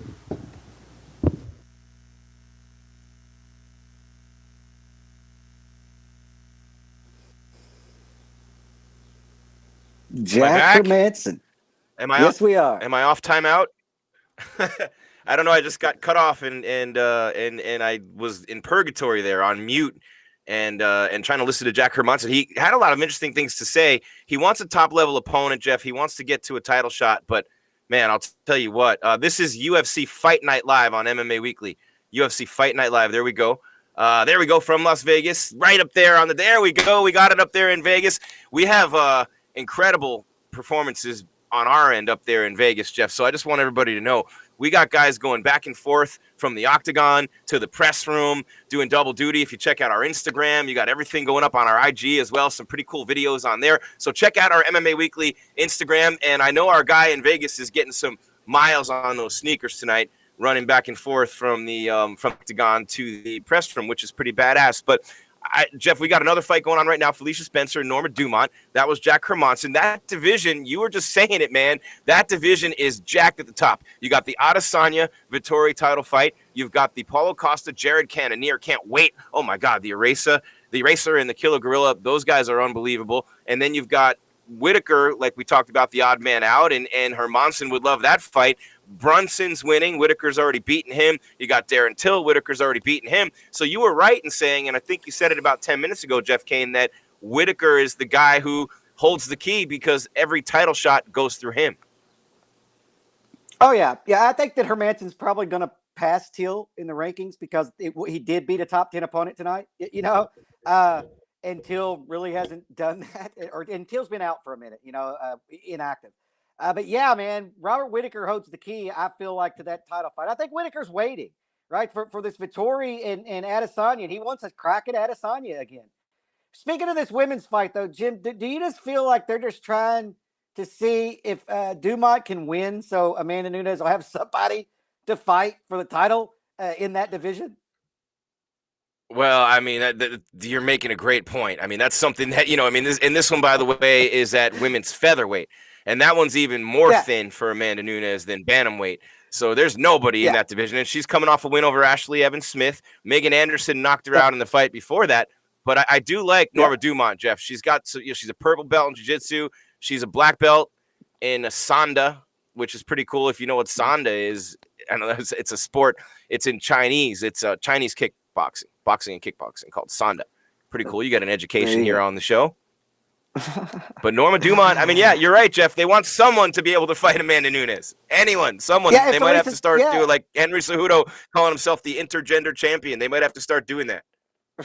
I mean, Felicia Spencer just lost to Amanda Nunes. So, you know, this isn't set up for her to get anything out of this. This is, you know, but if Norma wins, then she's only got the one loss, and that makes sense. And then you got to fight for Amanda to take it 145 because Amanda still wants. Amanda's the only reason why that division's still there. You know, Dana wants to cut it. There's nobody in it. And so it's really just finding one opponent for Amanda to fight once or twice a year so she can be two division champion. That's weird. Well, you know, it's that division good news, bad news scenario for Felicia Spencer, Jeff. The good news is she's only got 2 losses in her career. The bad news is they're Cyborg and Amanda. and she's just coming off that Amanda loss. I mean, look, your only 2 losses in your life are to those 2. Think about that. That's 1 and 2 on the all-time GOAT mountain in women's MMA. Oh yeah, and especially at the 145. Well, pound division. Valentina. I mean, the 140. Yeah, but I mean, when we're talking about the bigger women, the bigger weight class, the heaviest weight class for women, 145. I wasn't saying bigger women. That sounded terrible. But the heaviest weight class for women's fighting in mixed martial arts is that 145-pound division. Cyborg ruled it forever, and then Amanda took over it, and it's really been a 2-woman division, for years and years and years. And Amanda's a new arrival to it. But yeah, I just feel like I don't know, man. I think that Bellator is going to continue to get women to fight Cyborg. Of course, Cyborg's a big draw. And I feel like the UFC, we're seeing this play out in the UFC as well, where they're like, man, Amanda wants to keep that 145-pound belt. Who the hell is she going to fight? And they're like, well, this girl has a good record. Give her a fight. There's Cyborg and Paige Van Zandt. Of course, they never fought each other. But you know what, Jeff? I want to say this. The girl Cyborg fought last night was 12-9. I mean, you got to do better than that. I mean, is that what we're relegated to here? Cyborg against the milk lady, Cyborg against the CEO of another company that sponsors the Bellator fights, Cyborg versus the field workers, Cyborg versus, I know, but you don't have that much different. I mean, you're going to have the GOAT, the greatest female fighter in the world and that ever existed, probably go in and fight a girl who has 7 fights in her entire career. And that too is equally kind of out there, right? But granted, her record will be 6-1, but her experience levels, you're just feeding people to the lines. I think that's now. I don't feel that way in the 135-pound division with Amanda, but I do feel that way in the 145-pound division with both Amanda and Cyborg. I feel like promotions are just feeding, people to the lines, and then the 135-pound division, Amanda's got actual contenders who, could potentially give her a good fight. Did you say feeding people to the lioness on purpose, Jeff? Did you do that on purpose, man? Feed people to the lioness? I love that, Amanda, the lioness Nunes. That's why you're Jeff Cain. All right, I just wanted to point that out. Yeah, brilliant. Cyborg, you're just feeding people to Cyborg, man. But that's Cyborg's whole career, right? You had a couple of good contenders who fought Cyborg throughout her career, and then there's a lot of people that division just doesn't have anybody in it. And it's a shame because Cyborg is a phenomenal athlete, and so is Amanda Nunes. But Amanda can make 135, and so she's made her mark outside of this division, and Cyborg just can't do that. Physically do it. It's crazy though that I really do think that we're living in the time of the 2 greatest female fighters ever to walk actually 3. When you throw in Valentina, and I put Valentina and Amanda both above Cyborg. But it's hard to discredit what Cyborg's been able to do for so long. Ooh, looking like she might go down was Dumont, but then she fired off a counter jab and connected right in the kisser on Felicia Spencer. Jeff, this is a fight. The live odds have Spencer as the favorite at -170. She's looking good in this fight, coming in with some hard right hands, but some really good counters thrown by Dumont here in round number 2. I'm loving this fight, Jeff Cain. Loving every second of it. Yeah, man. I mean, the women, there's a lot on the line here. If Spencer loses, what does she get? Where do you end up? You might end up fighting Cyborg in your next fight, right? For Dumont, this is a huge opportunity, a huge career-changing opportunity if she wins tonight, or in my opinion. Because the reason why I say that is just look at all the fight cards this year and look at all the fight cards that's been announced and tell me where there's a women's featherweight fight on there, except for tonight. There's no featherweight rankings on the UFC's website. Think about that. Exactly. There's no listing for rankings on the webpage. It's like Jacare, nowhere to be found. Division. Dumont with a couple of really nice counters. Jeff, look at this. Oh, that left uppercut counter. I worked on counters with my coach the other day, blocking hooks each side of the head, each side of the body, and coming back with 3-4 punch combos, 2-3-2, 6-3-2, and I'm looking at some 4s and 3s and 6s and 2s coming back from Dumont at Spencer here. Nice counter punching. I think you're 10 seconds ahead of me because, she just did a count, and she's not countering with one shot. She's countering with a combination. My goodness, man. Yeah, you always counter with combinations, right? You're going for the knockout. If you feel it, if you feel like you can knock someone out with a counter, that's what you're going for. Machida, of course, a master of that over the years. But, Yeah. I mean, look, Spencer's still trying to bully her way in. She's trying to get in range on Dumont. She's trying to bully her way in with combination shots. And as she's doing that, Dumont's moving out of the way with that footwork, or she's throwing counters. And a lot of times that counter jab has been there for her. But Spencer's been throwing a lot more volume and landing more punches in the fight. Did you just see? And like I said, I think you're about 10 seconds ahead of me. Dumont landed a left hook to the body. That hurt me. No, I saw the head kick that just missed by Spencer. I don't know how far you are. That was when you were talking there. I saw that, so we might be a few seconds apart. Okay. There's the head kick that missed. So, yeah, it's about 10 seconds, but that's fine. I'm not refreshing anything because, man, ESPN Plus is actually working for me tonight, Jim, and we're just going to let it roll. Spencer looking for a late takedown in round 2. 30 of 94, 44 of, I couldn't read the last one. So a turnaround performance in round number 2 for the Norma Dumont Express, right? She's, you know what? She's got the win over Ashley Evans Smith, Jeff. She's got the loss by knockout in her featherweight debut against Megan Anderson. She was having trouble making bantamweight, and then literally, bumping up to featherweight. But again, like you said, no woman's land, the featherweight division, and you might want to keep trying to make bantamweight because the featherweight won't be there in the UFC. You'd have to go to PFL or you'd have to go to Bellator. How about Dana White saying Kayla Harrison might not be ready for the UFC yet, by the way? What did you make of that? The judo Olympian silver medalist just wrecking people over in PFL. What do you think? It's just He's stoking the fires a little bit. Dana says just poking it a little bit, Jeff. Because she's not signed to the UFC. I mean, come on, man. If anybody wants to see a legitimate fighter fight those women that we're talking about, Kayla's the one, and she's the only one, right? I mean, think about who's going to give Amanda Nunes a legitimate, because Amanda's dominated. She's cleared out divisions, Kayla is the one over there that changes everything, right? Or in my opinion, I think she's ready. She's as ready as Ronda Rousey was when they signed her, and so, yeah, I like Kayla a lot.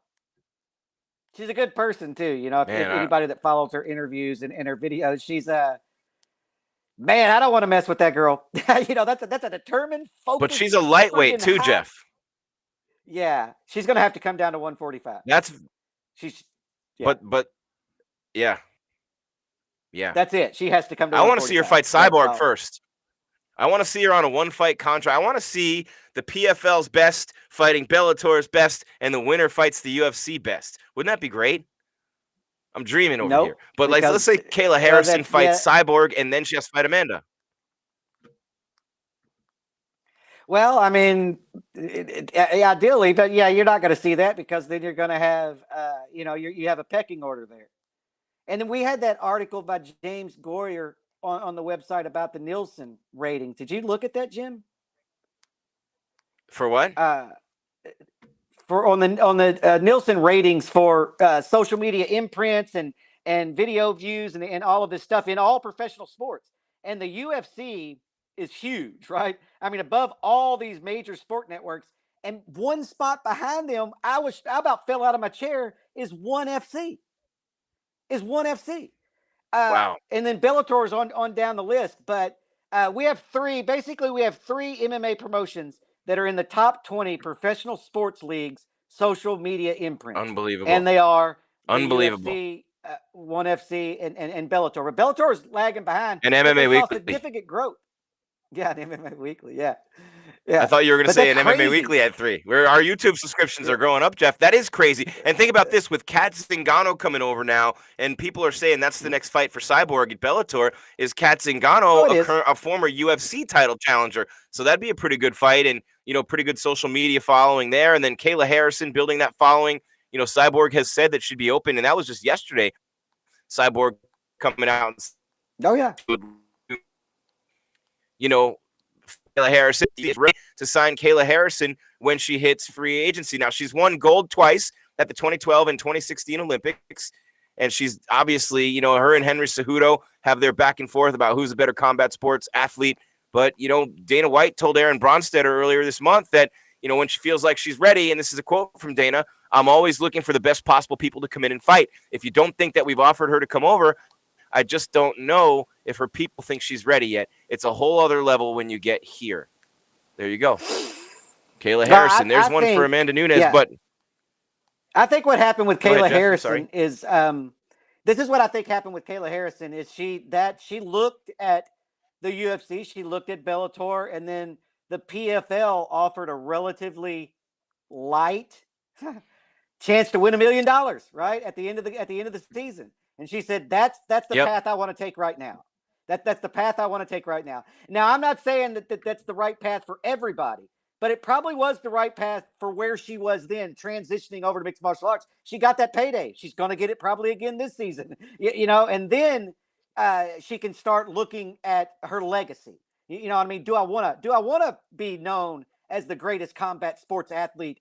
I'm already going to be known as one of the top female ones, but do I want to be known as just, the top combat sports athlete? And to do that, she's going to have to come over and win what we widely recognize as a world title at MMA.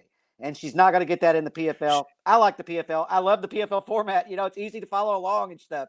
But that's not where you're going to get your legacy made if you're Harrison. It's just not. You're going to and Harrison's last loss, right? At any point in time, her last loss was in the 2015 World Championships in judo. Her last loss, period. She's never lost in the MMA cage. She's 9-0 with 4 knockouts and 3 submissions. She's at lightweight.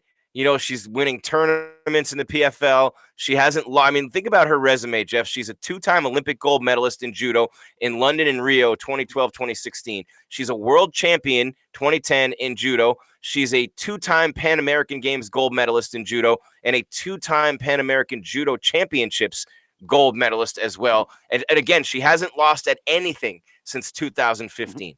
Not anything. Yep. I don't even know if she's lost at chess or Monopoly since then, but she's super competitive. And you should see her go back and forth with Henry Cejudo. It's fun. It's fun TV. She actually will move the needle, and there'll be a lot of interest in Cyborg. I'm not letting her come near Cyborg. I'm not letting her go near Bellator. I'm saying come fight the best in Amanda Nunes. And that's the appeal for Harrison. Not Bellator, not Cyborg. It's Amanda Nunes in the UFC.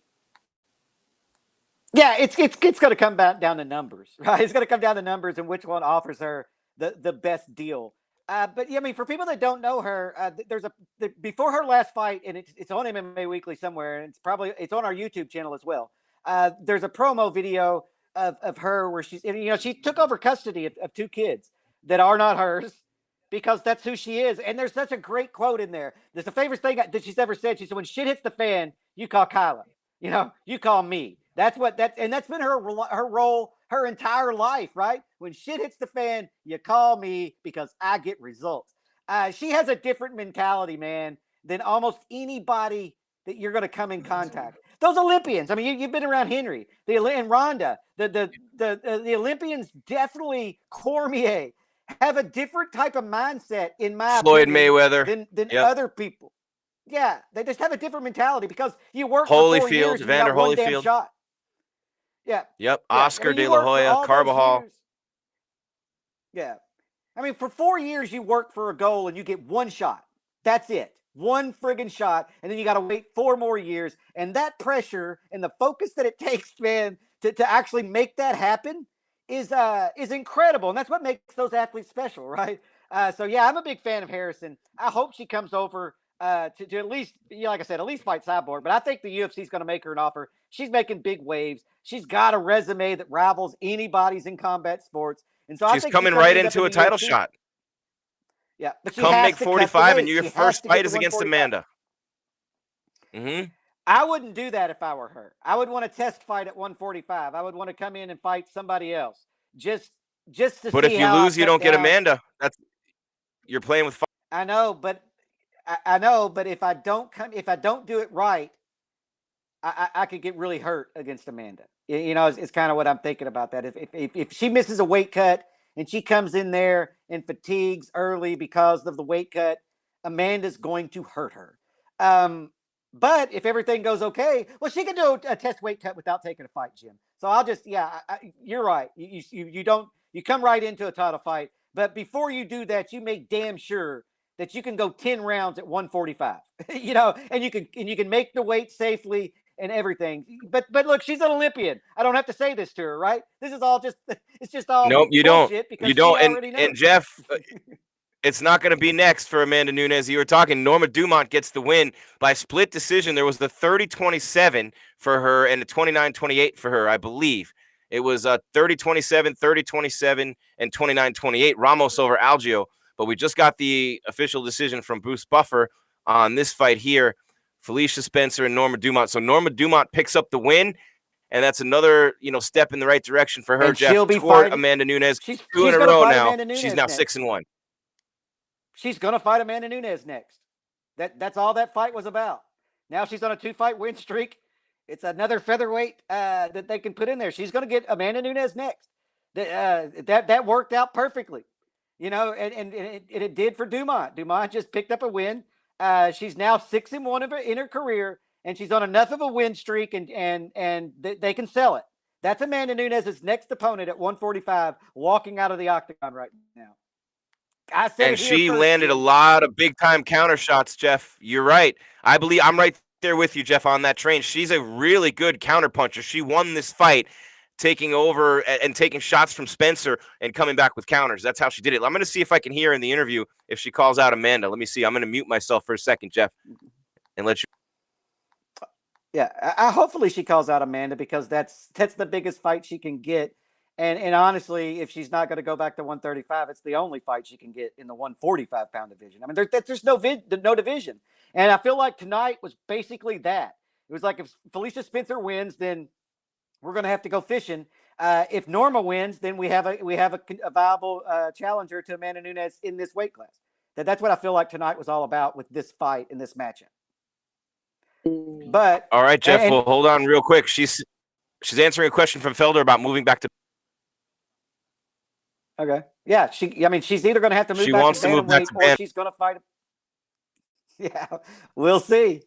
We'll see. She's going to get a title fight at 145 is what's going to happen to her. She's going to take it because it's going to pay more than a fight at 135.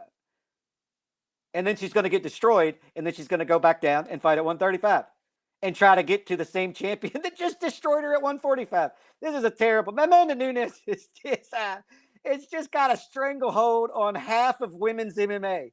She literally has a stranglehold on half of women's MMA. Well, she said she's doing special work with the PI. She wants to fight at 35 so she can be more busy. She said there's more fights for her at 35. Somewhere her manager's probably screaming, "No, you got a title shot at 45. Shut your face. Stop now." Yeah, she's going to get a title fight at 145, and then she's going to drop back down to 135. And it's like I said, it's such a terrible thing because she's probably going to lose to Amanda Nunes at 145. And then she's going to go back down in the mix at 135 only to try to get to the top of the mountain, which is Amanda Nunes. Oh, my goodness. I mean, Amanda does have a stranglehold on half of the women's divisions in the UFC. Now, there's the atomweight division in Invicta and other, but that's not in the UFC. We have we just have 4, right? We have the strawweight, the flyweight, bantamweight, and featherweight, correct? Yep, and then lightweight would be a stretch, and then of course, atomweight, the 105ers, which is what Michelle Watterson was in Invicta, and that's so the UFC just hasn't had the depth in the women's division. So a lot of women, and let's talk about that. A lot of women have had to fight out of weight over the years just to be in the UFC. Cyborg being one of them. Look, Cyborg would probably love to go up to 55. What about if Cyborg goes up to 55 to fight Kayla Harrison? She'd probably love that. What do you think? Man, where Cyborg is in her career, I don't know what kind of a contract she signed with Bellator. But that, to me, would be perfect for Cyborg. You go to PFL, you enter the tournament to win $1 million payday at the end of it, and of course, they're going to line it up opposite brackets where she faces Harrison in the championship. I think that's the best thing that she can do, but I haven't seen her Bellator contract. Who knows what she's getting paid? She's a big star. Well, no, or Harrison goes to Bellator. Yeah. Or Harrison goes to bed. That's a big get. I bet you there's a bidding war for her.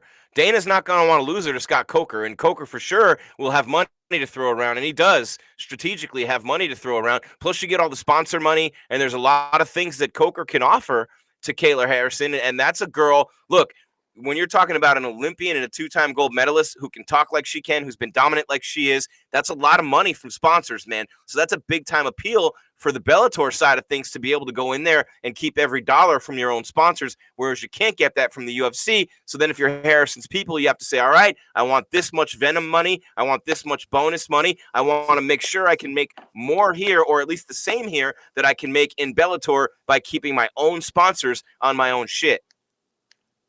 Yeah. Yeah, I mean, but what I'm saying, I don't know how much Cyborg makes at Bellator. She has had a relationship with Showtime before, and she is a viable star. You know, she's been a star in Scott Coker's promotions before. And so she could have a very, very nice contract in Bellator. It would kind of shock me if she didn't. And so I don't know what if the $1 million payday is going to draw her away. But yeah, if I were Bellator or the UFC, I would be trying really hard to get Harrison in there at 145, you know, the stipulation, give her a title shot immediately. And because she, like you said, there's no better representative for any sport, man. I mean, honestly, she just, there's untouchable. There's no dirt. It's all just win, win, win, do good things, win, be nice, win. You know, that's who Harrison is. It's a no-brainer for any promotion to try to sign her. All right, well, opinion. Scott. So I think she's going to go ahead. Sorry, Jeff, you froze. And you froze and I started, but I wanted to have you finish that point. And then I want to talk about Cyborg's contract. I have it up. Oh, yeah, no, jump into Cyborg's contract, man. I'm interested in that.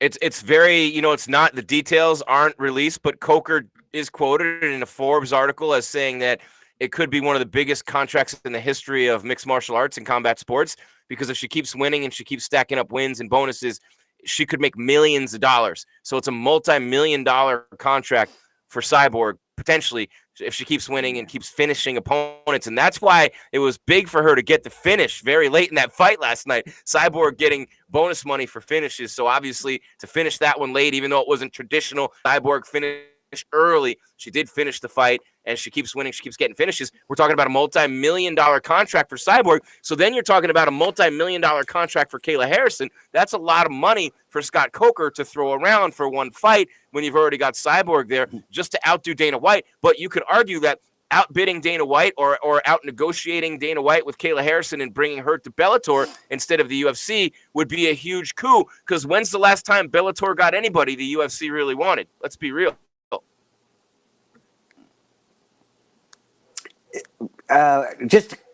Changing subjects. Paul Felder just announced his retirement on air. I just saw that. Yeah, he did. He's retiring from competition, and I love Paul, man. He's one of my favorite dudes. So he's ranked in the top 10 still. But you start making that broadcasting money, Jeff. You start making that, you know, you don't get punched in the face anymore, and you're cashing those checks. There's a lot to be said for that. Yeah, and the writing's on the wall for Felder. You know, Felder was going to be, he's at the point of his career where getting to the top is probably not going to happen. And so you spend the rest of your career. I knew it. That was maybe just a poker face, they say, right? All right, here we go. We're going back to the podium. Let's see who this is. And, this is Ricardo Ramos on MMA Weekly. I knew my takedown was better than him. So me and my team, my coaches, we worked to take him down and submit him. But we were ready to strike with him too. But he was better, really good striker too. He has a good range, right? And it's hard to get in closer to him. But we could get his time. I knew it when every time I fire on him, he would just step away and run away. But then he would come back to you know, throw something. And that was the time to, you know, do my thing and take him down.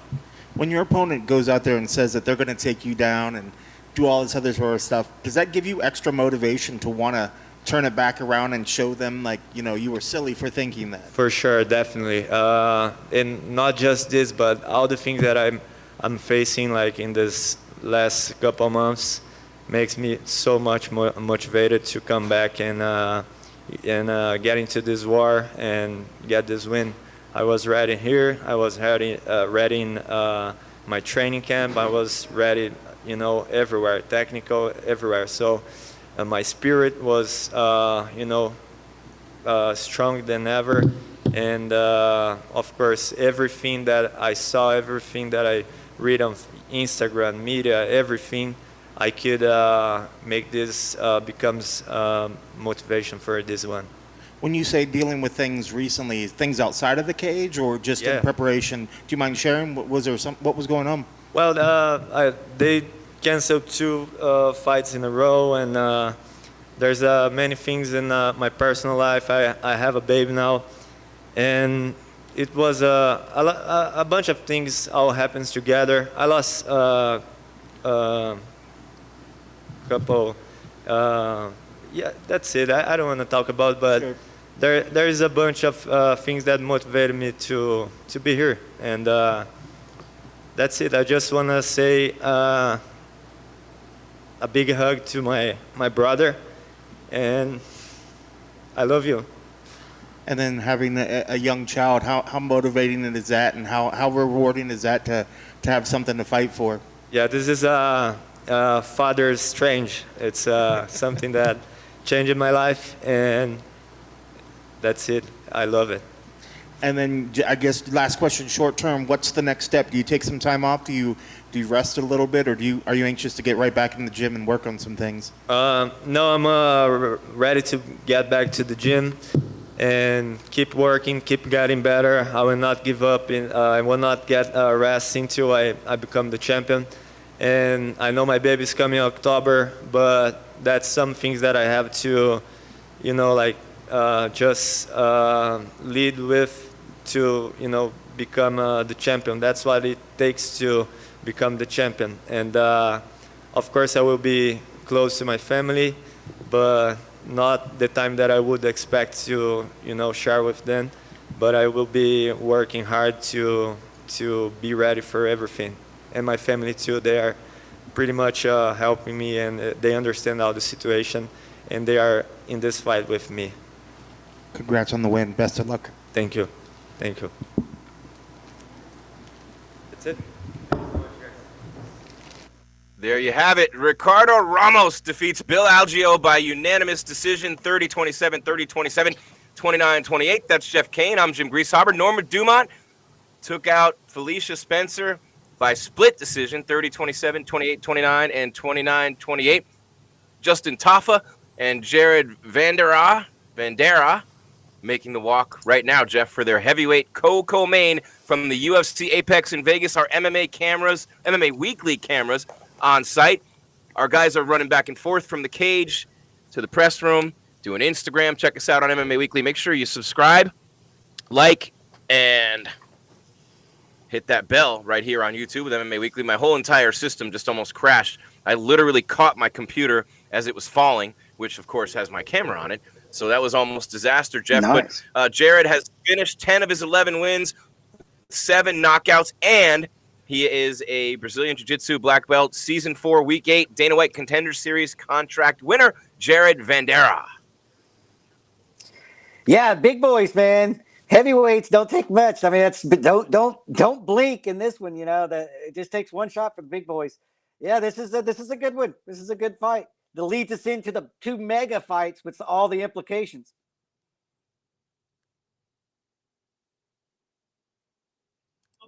I'm trying to hear the intros here, Jeff, real quick to get the right pronunciation. I forgot how to say his name. Vandera. Okay, you're fine. I think it's Vandera. Jared.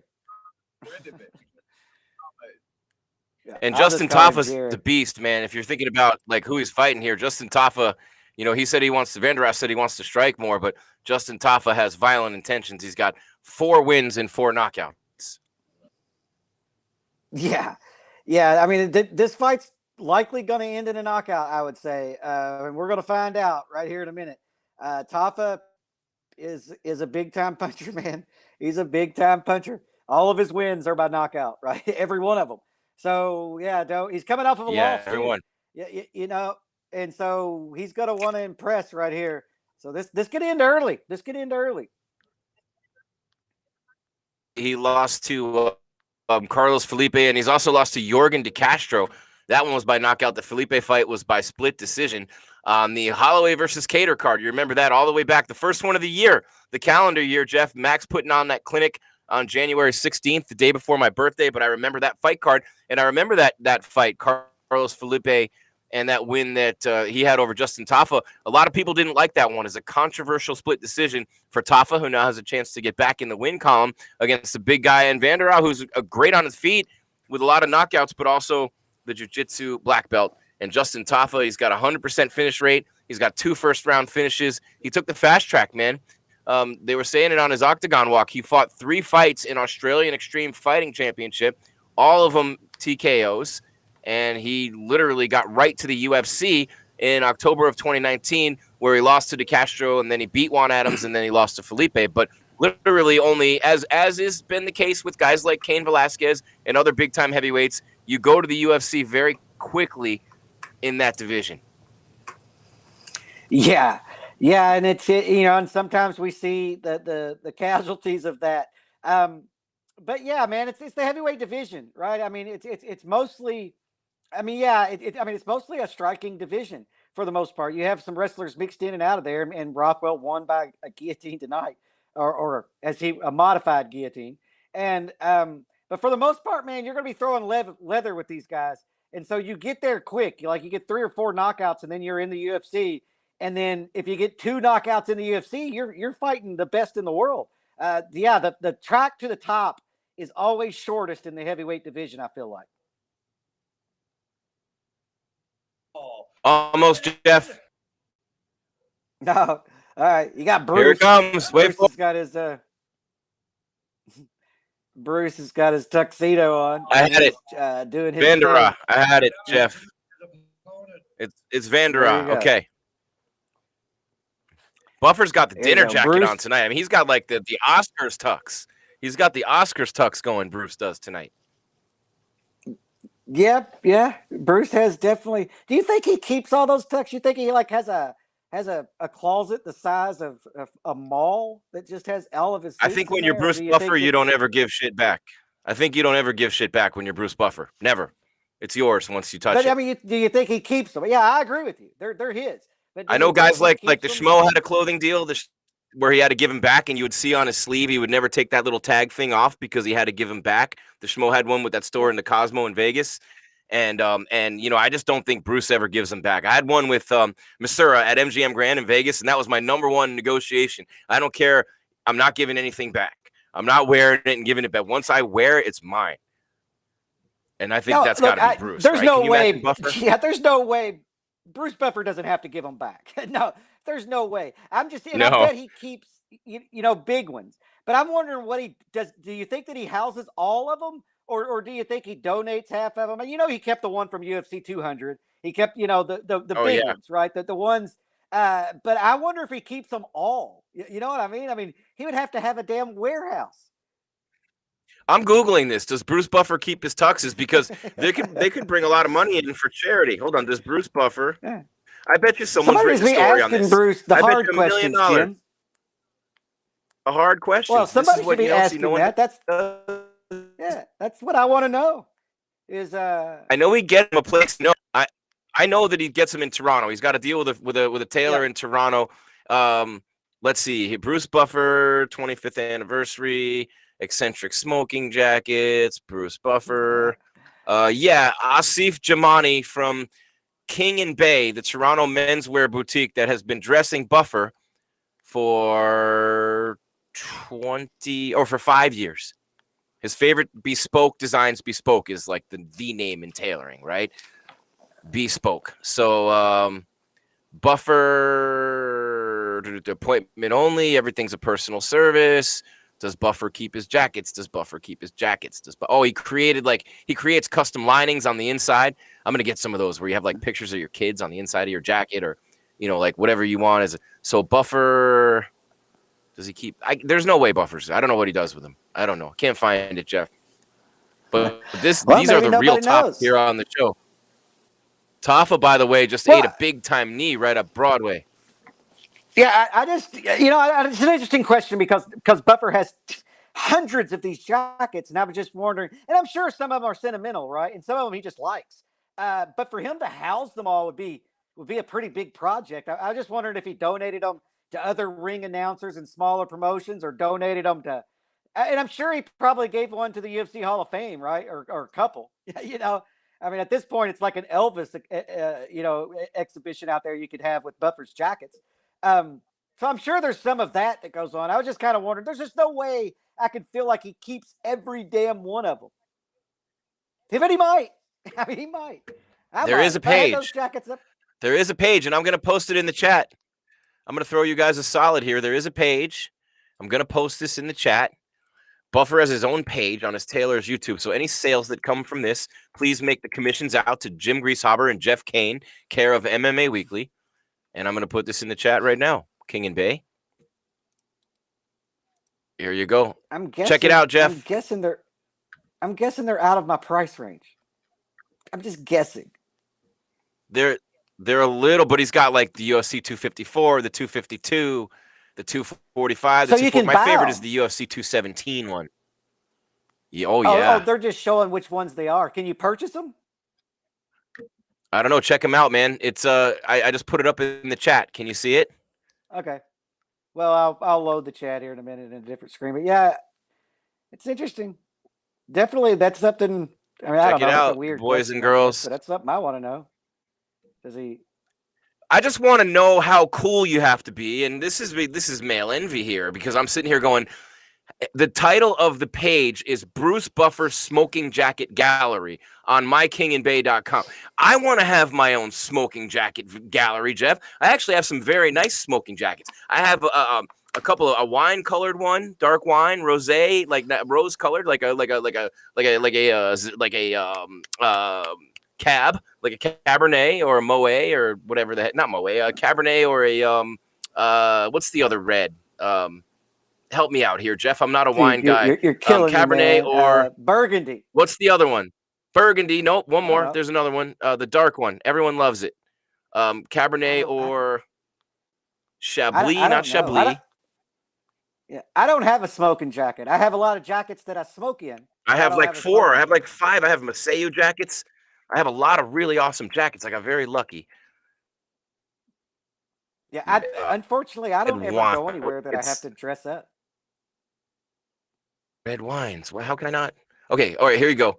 Malbec is one of them. And yeah, Malbec is a good red one. And then what is the other one? Oh, Merlot. Merlot, I was thinking. Oh, Merlot. Pinot Noir, Malbec, and Merlot. So they Like call Jay-Z, the I'm jacket revving. I'm trying colors not to spill my hues, but Merlot. They name them after wines. Huh. Yeah, I don't know. Bruce like I said, I Buffer don't, Smoking Jacket Gallery. Yeah. I own 2 suits. That could and be I don't like know if Jeff either one of Cain's them- hair elastic gallery. Jeff Cain's hair scrunchies. Jeff Cain's, they could be autographed at the end of every show. I do have an amazing set of MMA T-shirts that I've noticed. I started pulling them out because of the show, and you know, you can imagine how many of these crazy things I've accumulated over the years.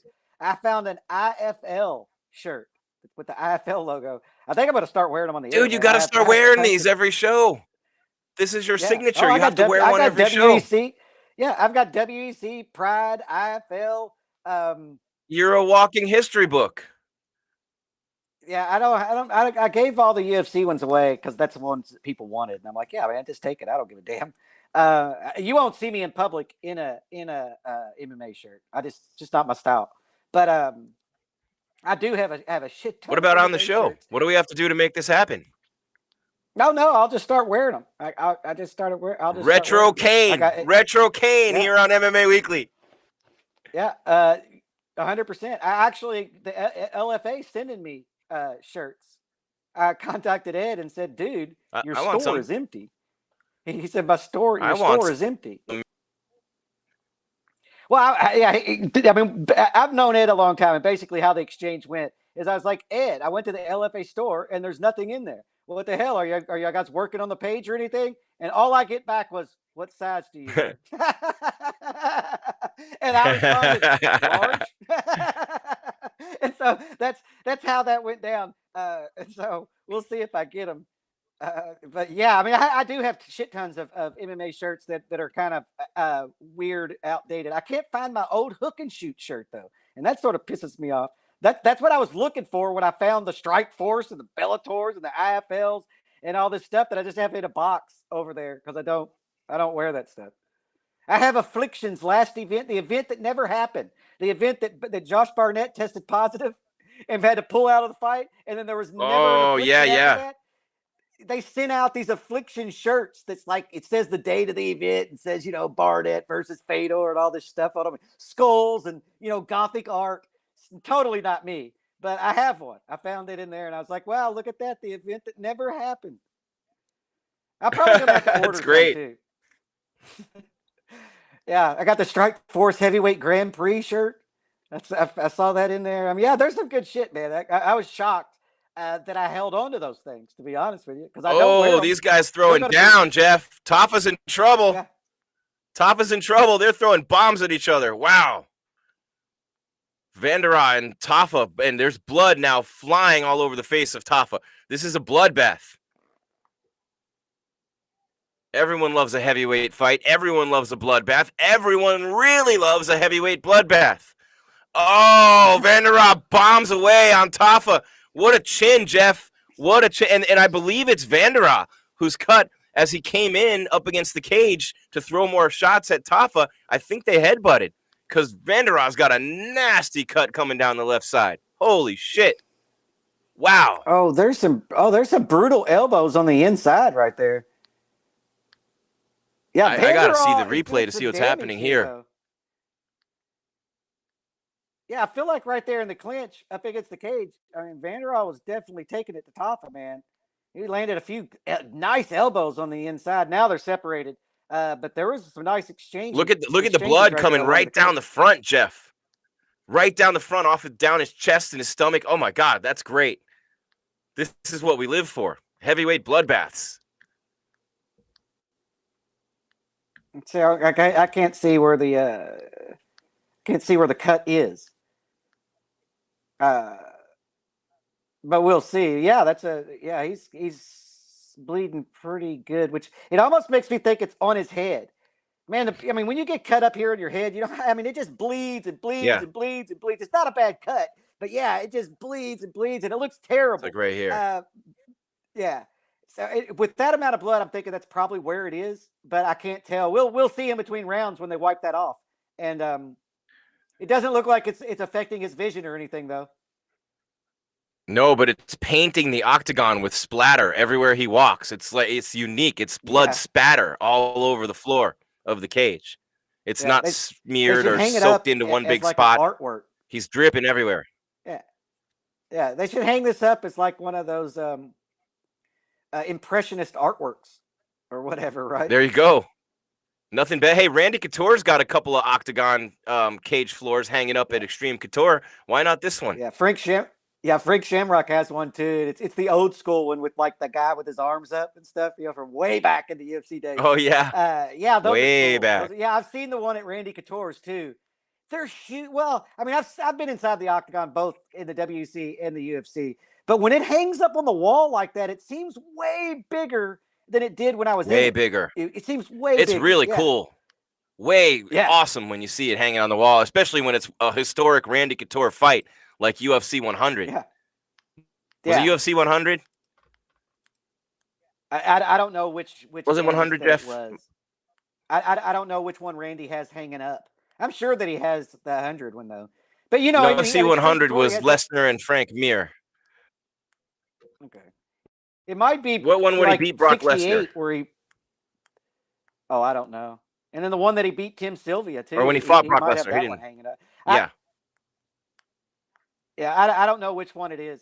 But if you go to Extreme Couture in Las Vegas, they have it hanging on the gym wall. I mean, it's enormous, and it's the coolest thing in there, right? I mean, you kind of don't even notice that. Oh wow, there's 7 or 8 pro fighters training right now because you're looking up at that canvas, going, "Wow, dude, it's a UFC canvas on the wall." Okay, they're cleaning him off. Yeah, and they're tending to the cut now. It's on the side of his head. Yeah, it's on the side of his head, way up here. Like right here. And so, yeah, that's why it's bleeding so much, man. Luckily, it's to the side and Right not there. getting in his eye. Yeah, luckily it's coming down. It's all running down. It's not getting anywhere near his eyes. So he's fine. You don't see for those hardcores out there. Y'all remember when Vitor landed that flying knee on Marvin Eastman, and you could see his skull. Ooh. Oh my God, he was cut from like here to here. I mean, the thing was like this long, man, and gaped wide open. God, it was disgusting. They definitely had to stop that fight. They're not stopping. Remember the Diaz cut against Masvidal? The stoppage at Madison Square Garden in the BMF. That was a pretty bad cut. Yeah, and Diego got a bad one big against knee BJ up the Penn, pipe too. from Vandera. Who did? Diego. Oh my God. Yeah. Diego against BJ Penn. It was bad cut, man. Carlos Condit. Carlos Condit's elbows sliced a bunch of people up, man. Tito Ortiz opened a lot of people up with cuts too, Yeah, he and did. Matt Hughes, God.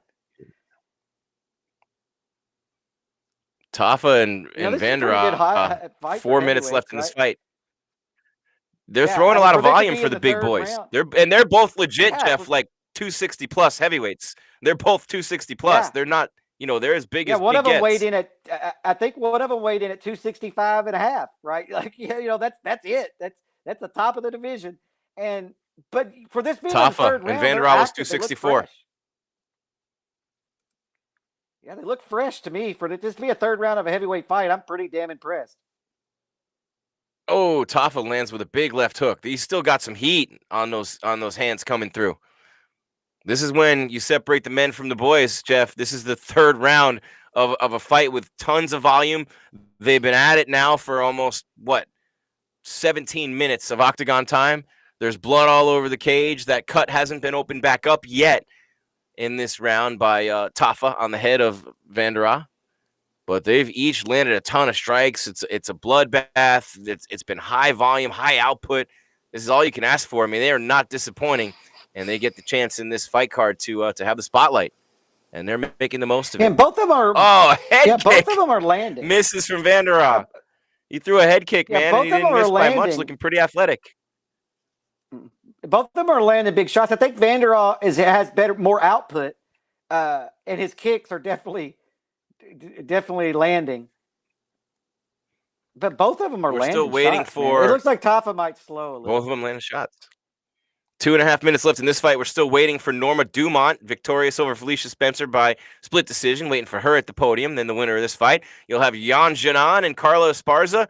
We're 2 hours and 10 minutes into the show, Jeff, and we still have this fight plus 2 more. Rob Font and Cody Garbrandt exchanging heat-seeking missiles later on tonight. I can't wait to see which guy is going to outlast the other one. That's a war. And, Cody's got some great wrestling, and Rob Font, of course, is multi-talented as well. Brown belt in jiu-jitsu, very talented in Muay Thai. Can't wait for that fight. Jan Janan and Carlos Esparza are 3-4 in the women's strawweight division. Rob Font and Cody Garbrandt 3-4 in the men's bantamweight. There's a nice right from Vandera getting through.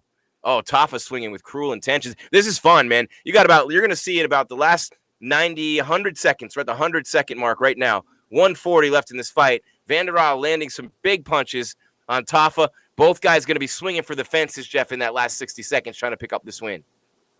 Wow, they're getting after it, man. I think This is fun.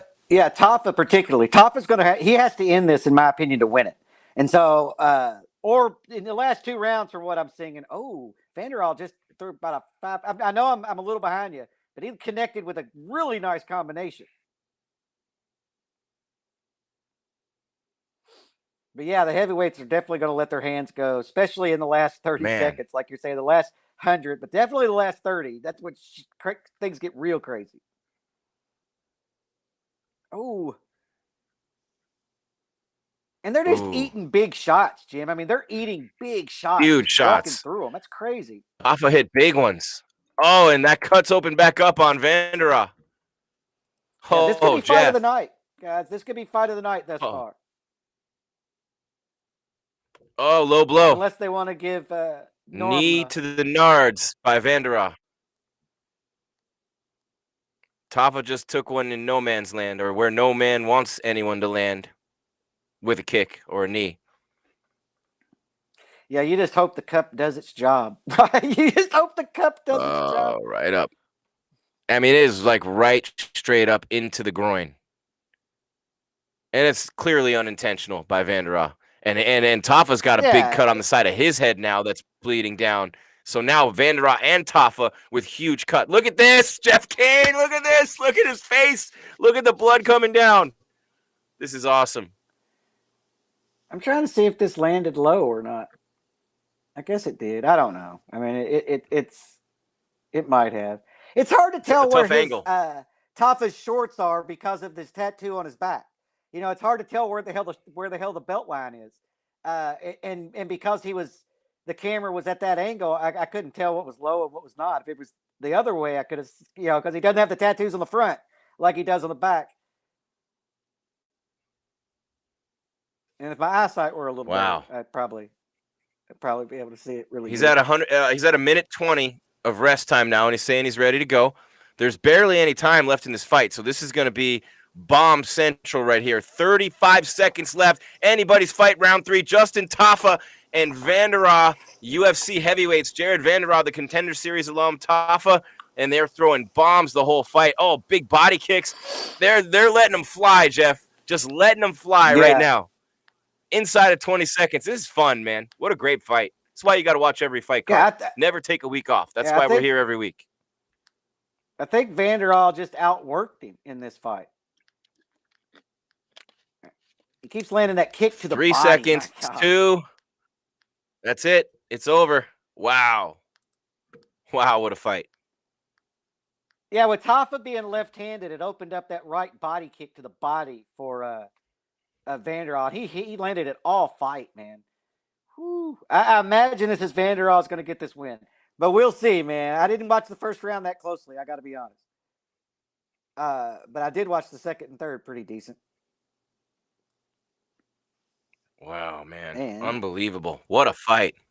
What a fight, Jeff Cain. And we still got Janjinon Carla Esparza. Will Carla Esparza win her 5th in a row and get a title shot against Thug Rose Namajunas, who she already has a win over in her career? She could leapfrog and get that title shot. And then Joanna and Weili would have the rematch. And if Janjinon wins, could we possibly see a fight between her and Thug Rose for the title? She hasn't fought her yet. Or a fight between she and her fellow countrywoman, Zhang Weili, in China. Think about that. Rob Font, Cody Garbrandt, number 3 and number 4 bantamweight division. Jeff on the men's side with Aljo out for a while and Jan waiting for that title shot. Sandhagen fighting Dillashaw. Font and Garbrandt's a huge one because the winner of that, you could be looking at a TJ fight. Rob Font wins this one. Maybe he gets TJ Dillashaw. But you're going to have a logjam waiting for the title because Aljo just had that surgery. As we come back and await the official decision, we'll wait for the official decision on this fight, Jeff, before we move on. But that's a pretty interesting topic as well. Where does Rob Font go with the win? Where does Cody Garbrandt go with the win? I don't know. Buffer's going to give the decision here, Jeff. I imagine it's unanimous, but we'll see. I mean, the judges. Sometimes the judges are crazy, and we don't know what fight they were watching. But I think that was pretty clear. Jared Vanderhaar, 30-27, 30-27, 29-28, Jeff. Unanimous for Jared Vanderhaar. Yeah, I think he just outworked him. Yeah, he just outworked him, was able to land that kick to the body, opened up combinations, and Tafa just couldn't really deal with that. I mean, he tried to land a big counter right hand. That's a good win. But he wasn't. Yeah, that's a really good win. He's a guy who made it to the UFC off the Dana White Contender Series. He also fought in LFA previously, and he lost his last fight. Now he picks up a win, and he looked good, man. I mean, he looked good in there. His striking was sharp tonight.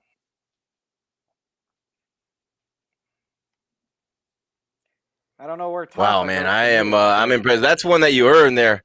He's got blood all over himself, legs, chest, stomach, limping, welts all over his checking leg kicks. That is a 200 man or with a 265-pound man for 15 minutes and came out victorious. Just think about that. Let that sink in for 1 second. Very fight. Yeah, I mean, he pretty much kicks, elbows, elbows, had his way. Punches throughout that 15 minutes. He pretty much had his way with Tafa. Tafa just couldn't deal with the volume. Tafa was trying to land one big shot to end it, where Jared was landing multiple combinations. And I'm not talking about a 2-punch combination. I'm talking about 4 and 5-punch or strike combinations. He looked good tonight, Jim. I got to be honest. I mean, he landed 133. Yeah. I mean, for a guy that's he's a UFC newcomer for the most 133 part, significant strike. Yeah. He looked good. He's not going anywhere. He's just, it doesn't matter who he calls out. He's going to get whatever the UFC puts in front of him because that's his first UFC win. And like I said, he made it to the UFC through the Dana White Contender Series, and then he lost, I believe, his debut, and then he won tonight. And he looked really good tonight, though. I mean, that was a really impressive performance. Against heavyweight strikers, he's a big-time threat.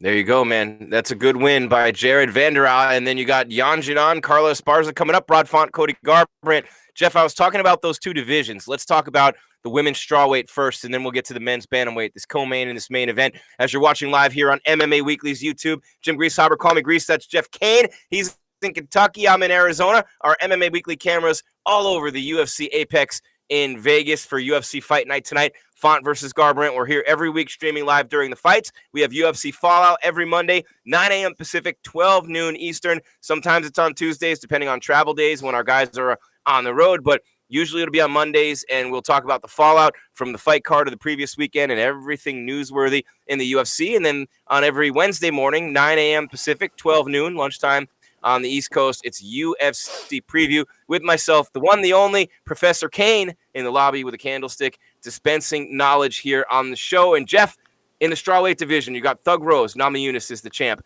Zhang Weili, who she violently just knocked out, is number 1. Joanna Jędrzejczyk at number 2. Who could forget the Zhang Weili-Joanna fight in March 2020? Joanna, one of the greatest champions in UFC history. Jan Jinan is number 3. Carla Esparza, the former champ who's won 4 in a row, is number 4. We both agreed earlier on the show that it is a no-brainer. With a win tonight, Carla Esparza gets the next shot at Thug Rose, at least according to us, and that's all that matters, especially since Jeff is now part owner of the UFC. Keep following me here, right? So number 3 and number 4, Carla, the former champion who has a win over Rose Namajunas. Rose does not have a win over her. So even if it's one of those scenarios where you call out the fighter who had a previous win over you, we've seen that before. So we both agree that it would be Carla and Rose if Carla wins here. What about if Jan Jinan wins? Then what? I would do the rematch between Weili and Rose. That's what I would do.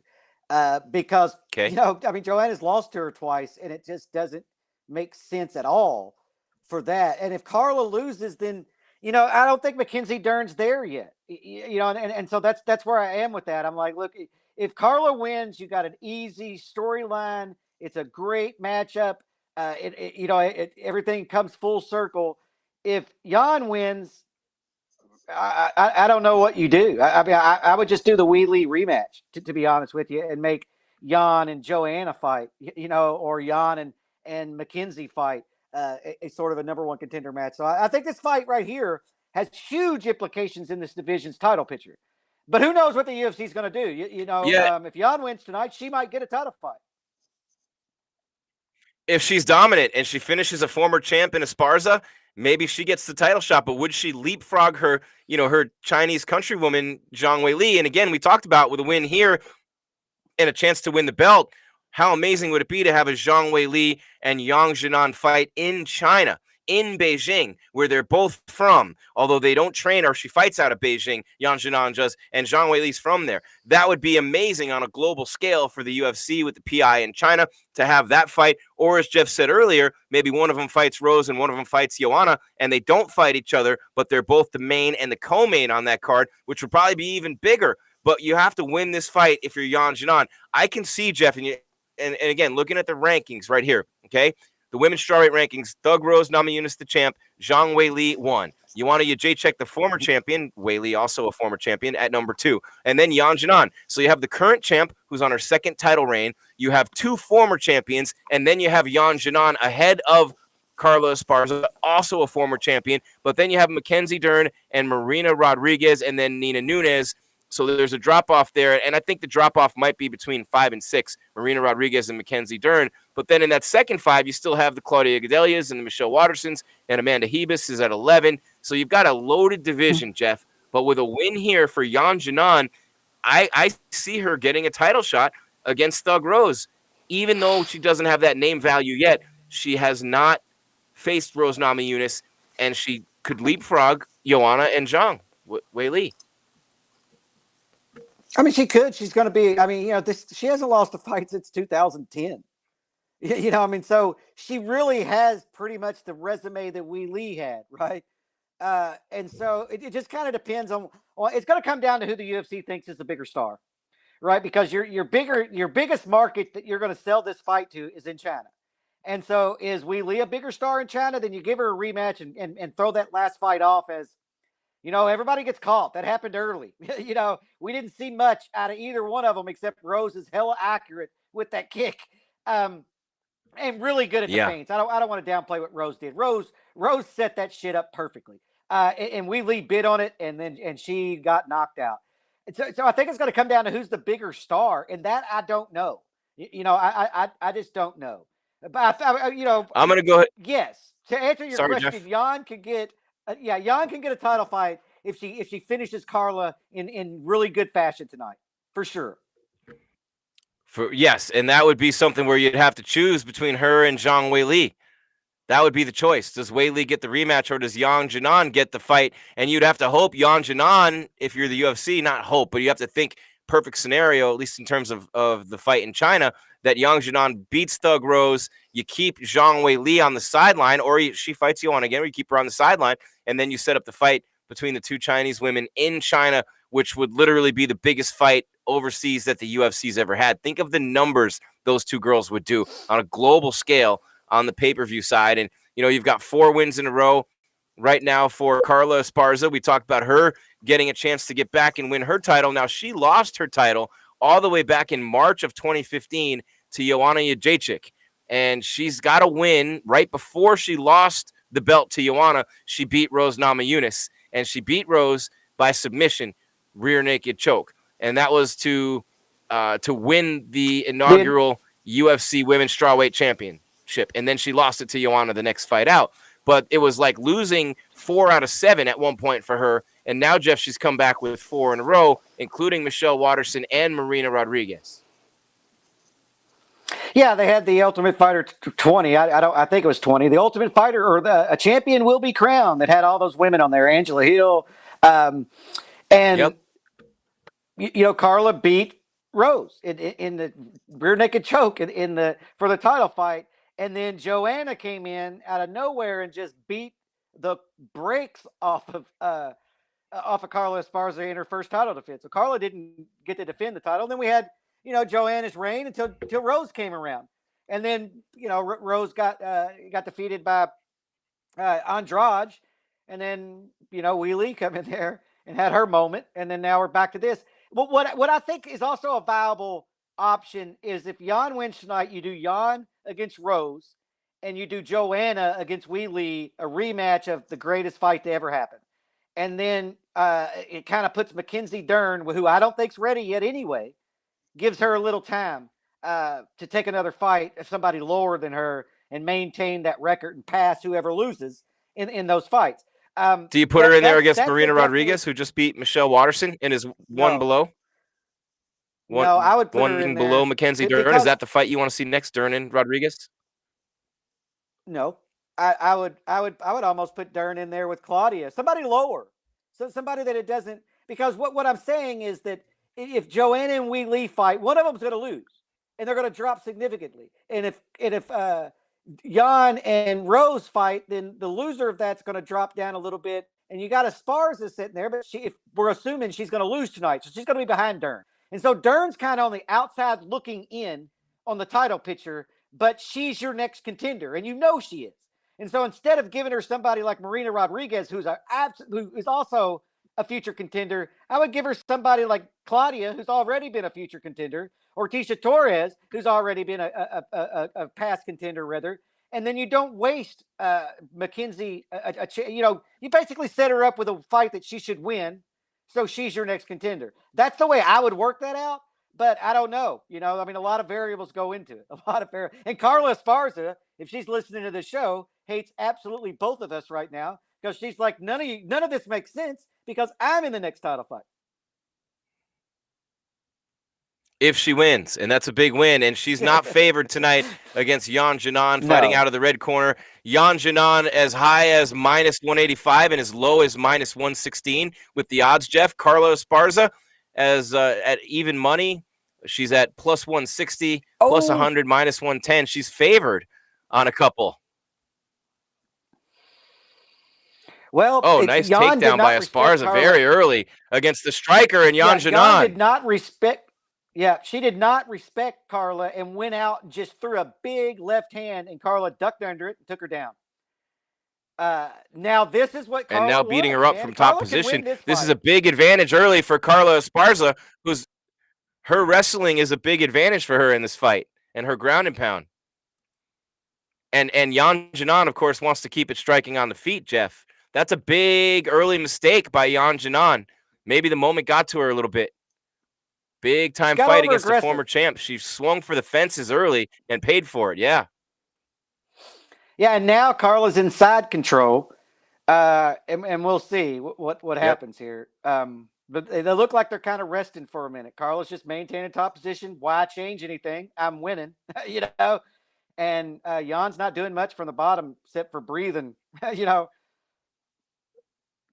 Carla Esparza has not finished a fight since Rose Namajunas, Jeff, in December of 2014. She has not finished a fight. She's had 6 wins since then, all by decision.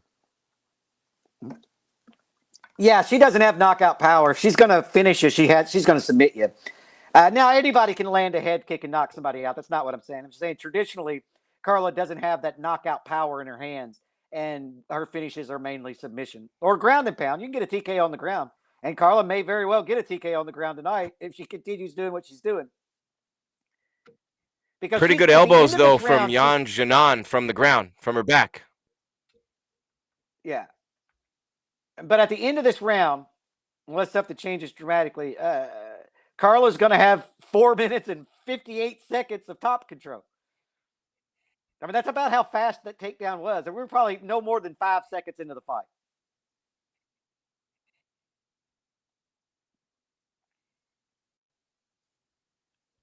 But yeah, this is huge. Wow, this is a huge opportunity for both of these girls, man. I mean, this is a title fight. Or, I'm sorry, a number 1 contenders fight. Carla's not really landing many big shots from top position. She's working hard. Good job by Yan Jinan of defending herself here. Still has that side control. Yeah. Does Carla Esparza. For Carla, for Carla, it's maintain top position, stay just active enough to not get a stand-up. And you've got a third of the fight on your side already. This is Carla's looking good right here.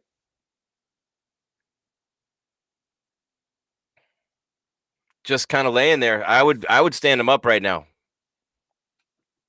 Well, she's smart. I would stand him up. Like there's really nothing happening here. I would definitely stand him up. You cannot stand somebody up in side control. You cannot. Now she's moved to, she is in dominant position. You can't stand that up. And she's, like I said, it looks like she's counting to probably 5. 1, 2, 3, 4, 5. 2 shots to the body, back to position. Yeah, she's doing just enough. But yeah, you can't stand it up in side control. Throwing some short punches to add up on some points there for Esparza. 2 of 2 on takedowns, and then 47 strikes landed on the ground. Ground control over 3 minutes already. And big time just volume here. These punches aren't hurting, but the volume's adding up scoring wise. No. This could be a 10-8 round. I don't. I mean, I think that's bad scoring if it is. This is a 10. I mean, they throw them out like candy these days, Jeff. They do. And they're wrong about that. You can't. It's a 3-round fight. A 10-8 round, in my opinion, is reserved for I about finished your ass. Not I stayed on top of you and peppered you with shots for 5 minutes. It's a 10-9 round. Or in my opinion, because you can't overcome that. And which opens up the bullshit to the scoring. Because I can dominate a fight, right? I mean, dominate every friggin' minute of it or a round.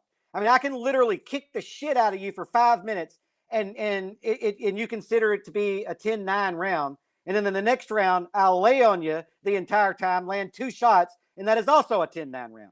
I'm not not a big person for 10-8 rounds unless it's a definitive round. But I always like the idea of a half-point system, right? Because then Carla finishing the round strong, Jeff. I don't want to cut you off, but there's 5 seconds left in the round, and she's working hard, hitting her with a barrage of shots here. Go ahead, man. Finish your point. But that was a lot of good work at the end of the round by Esparza. But you were saying why it's not a 10-8 round. Jan. Yeah, she's cut Jan as well. I mean, there might be a judge score that a 10-8. I don't. Because like I said, because in a 3-round fight, if you have a 10-8 round, you have to win the next 2 rounds just to get a draw.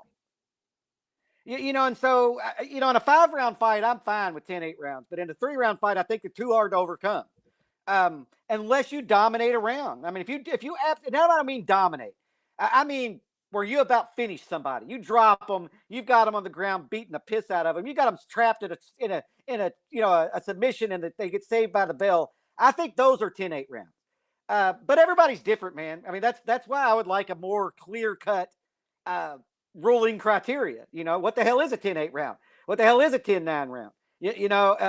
And then heaven forbid. I mean, I don't think I've seen 10-7 rounds. I don't know if I agreed with them. I mean, because if you had a 10-7 round, the fight should have been stopped.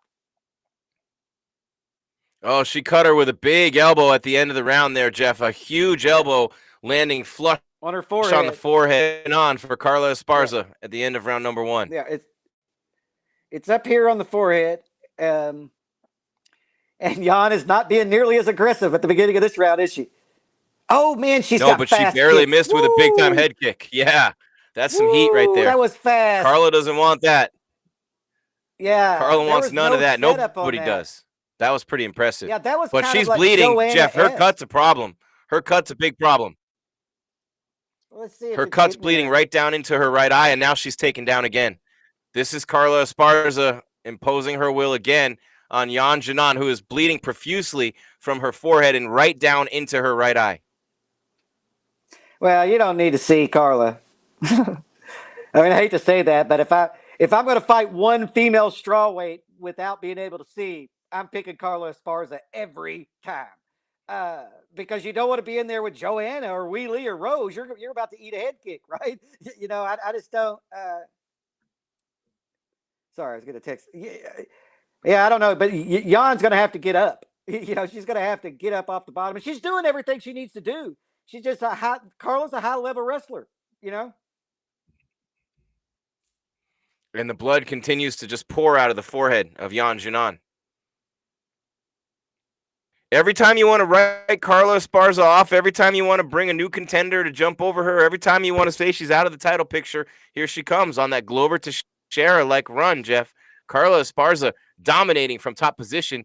Jan Janan clearly defending herself, throwing a lot of strikes from the bottom. Carla looking to lay all over her here, posturing up, little ground and pound action, now looking to hop into side control. Able to do that again. Carla Esparza has full side control now.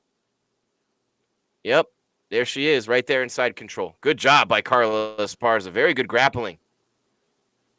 Big advantage she had coming into this fight. Now just kind of laying all over her, smearing that elbow into the forehead that's bleeding, making more look, just smearing that blood all over the face with the elbow. This is high-level stuff from Carla Esparza right here. Yeah, Carla's in side control, and I mean she's landed short elbows, short punches to maintain top position, and I mean she's doing what Carla does. This is her style. I mean if you see Carla doing something other than this, she's losing. Yeah, these punches aren't having a lot of effect. They're not damaging Jan really, but they're adding up and they're making more blood pop out of there. Keith Peterson right on top of him. She's getting her in a crucifix. She's getting her in a crucifix, and they're going to end up stopping this fight because Jan can't defend herself. And she's got her in a crucifix, and Jan is bridging. She's bridging as high as second she can, round, and she cannot get her off. That's it. Stopped it. That's it. You're right. Carla Esparza, and I don't. It's a bullshit stoppage in my opinion. I don't like it. I don't like that stoppage. I think it was too quick. Those punches were not having damaging effects. They weren't hurting her. I had to let that go a little longer, man. I don't understand that stoppage by Peterson. Maybe you should go back and tweet more angry things at Dominic Cruz. I mean, she had her in a crucifix. And so to stop a fight, if you can't intelligently defend yourself, and Carla made damn sure she couldn't because she had both arms trapped and no way to block elbows or strikes, you have to stop that fight. Okay, let me see, Jeff. I want to see. I mean, There's that elbow at the end of round 1. Oh, look at that elbow was brutal. Yeah. Opened her right up. And then you could see there, she's got the side control. This is great camera work. Oh, right in the eye socket. Oh, man, some elbows right on the forehead into the eye socket. And in that crucifix position, she was just literally tapping her. Yeah, but she can't defend man, I thought that was too quick. But she probably wouldn't have been able to get out of that, Jeff. So I'm splitting hairs there, man. I'm splitting hairs. Great win, though. What we need to really say here is fantastic win and a tremendous performance by the former champion, Carla Esparza. So now that begs the question, what's next for her, Jeff? Because that is literally 5 wins in a row over Jandiroba, Alexa Grasso, Michelle Watterson, Marina Rodriguez, and now Yan Jinan. So working her way up the rankings and winning these fights, is that good enough? Or does she need to fight someone in the Zhang Weili, Joanna Jędrzejczyk realm who she's already fought before another one? Or does she go right into a title fight right now? She goes right into a title fight right now. The storylines there. I agree. You know, and honestly, it's been so long since Carla was the champion that it's even financially intelligent to do that fight because Wei Li was just the champion and she's on that contract, you know? And so there's that, but the storyline's built in, man. And it's multiple levels, right? They fought for the championship on the Ultimate Fighter, you know, a champion will be crowned, and Carla won. And then when they went into the UFC, Carla didn't fare well, rose to the top, got beat, rose back to the top, and now Carla's there again. You know, and so Carla can be the second woman in the UFC history to be a multiple-time champion. And she's facing the girl that she took the belt from before. This is perfect. It's absolutely perfect. And yeah, I think it's perfect. I think the UFC matchmakers are really happy right now. And you know who else I think's happy? Rose Namajunas. I think that's Rose's easiest fight right there. Who, Jeff? I missed that. Who's Rose's easiest fight? I think Carla's the easiest fight for Rose because Rose's submission game is sick. And Rose is going to have a striking advantage. But Carla did take her back last time and choke her out with the rear naked choke. I mean, Rose tapped, but you know what I mean. The Cookie Monster with 5 in a row. She's got 5 in a row along with Tatiana Suarez, longest win streak active in the strawweight division. Mackenzie Dern at 4. So the Cookie Monster, Cookie, with another big win. 5 in a row, Jeff. Very impressive for Esparza. She's resilient. She's relentless. Unbelievable, man. And she's got blood coming off her. Jeff? Yeah, I'm sorry. I was just updating. No, you did not. I was updating the result. Okay. I was just getting the time. It was 2:58 of round 2 TKO from strikes. 3 takedowns, and of course the big elbows were the difference for Esparza in this fight. And that's her first finish since the Namajunas fight. And she had not finished 6 consecutive wins. Now she gets one. And the fact that she's able to do it and dominated this fight from the very beginning and then got the finish, you can't dominate a fight any more than she did. There's nothing else she can do. I mean, she earned it. No, that was his one. That was his one-sided of a fight. She did it. Yeah, that was as one-sided of a fight as you get. Carla comes out, takes her down within the first couple of seconds of the first round. And they said she got 2 takedowns. I don't know. There was a scramble. Carla, okay, so she got a second takedown, although I don't think Jan ever really got up. You know, and then she finished out the first round in top and side control, landing elbows. The second round, pretty much the same thing, man. She managed not to get hit by that devastatingly fast kick. You know, you saw 1 second of how great Jan is on her striking, and then Carla took her down, passed her guard, side control, crucifix, elbow, got the stoppage. I think that's your next title contender right there. And props to Carla. Pretty interesting, too, when you think about Jan came out in the first round and she came out with the heat right away, walked right into that takedown. I'm surprised she was so aggressive against a girl like Esparza. Yeah, I just think there was lack of respect for Carla. I mean, you know, you shouldn't probably have a hell of a lot of respect for Carla's striking. You can sort of walk through that part of her game, but the problem is she changes levels and puts you on your ass. And then once she's in top position, she's incredibly hard to get off of you. That's who she is. She's been a wrestler since she was a little kid. This is her game. That's what you cannot let Carla Esparza do. You got to keep the distance and pick and choose your battles. But yeah, I think that she gets Rose next. And Rose gets a new face, right? She's going to get it right now. Here comes her answer, Jeff. Oh, I'll be right back with the answer. Yeah. Before this fight, Carla Esparza said that she looked at this fight as a #1 contenders match, which means she felt like if she won, she was going to get a title fight. I feel like she was right. I feel like she's going to get a title fight. She said she wants a title fight. She said, come on, Dana, let's make it happen. That's what she just said. Yeah. It's easy matchmaking. Talking to the recently retired Paul Felder. There you go. Yeah, that's easy matchmaking, man. Carla Esparza is going to get a title shot again. And props to her, man, because Carla's had a rough go about it. When she lost to Joanna, she had a little rough stretch right there. And it's just, tenacity and determination to get you to pick yourself back up, because she took a friggin' beating from Joanna. And she's been in really close, hard-fought decisions. That was as one-sided of a fight as she's had in years. I mean, you could not do better than Carla Esparza did in this position tonight, and she wants the title fight. We'll see if she gets it against Thug Rose Namajunas. But, Jeff, onward we go to the main event. Sorry about the little bit of interaction in the chat tonight, guys. I can't pull it up on my Ecamm Live. We're going to have to address that problem. I have to go to YouTube to do it, which kind of pulls on the bandwidth that we have in the studio, too, so we don't want to slow things down. But want to see who you guys have in the main event. Do you have Rob Font fighting out of New England, where I'm from, my home area, full of tough people, a native of central Massachusetts?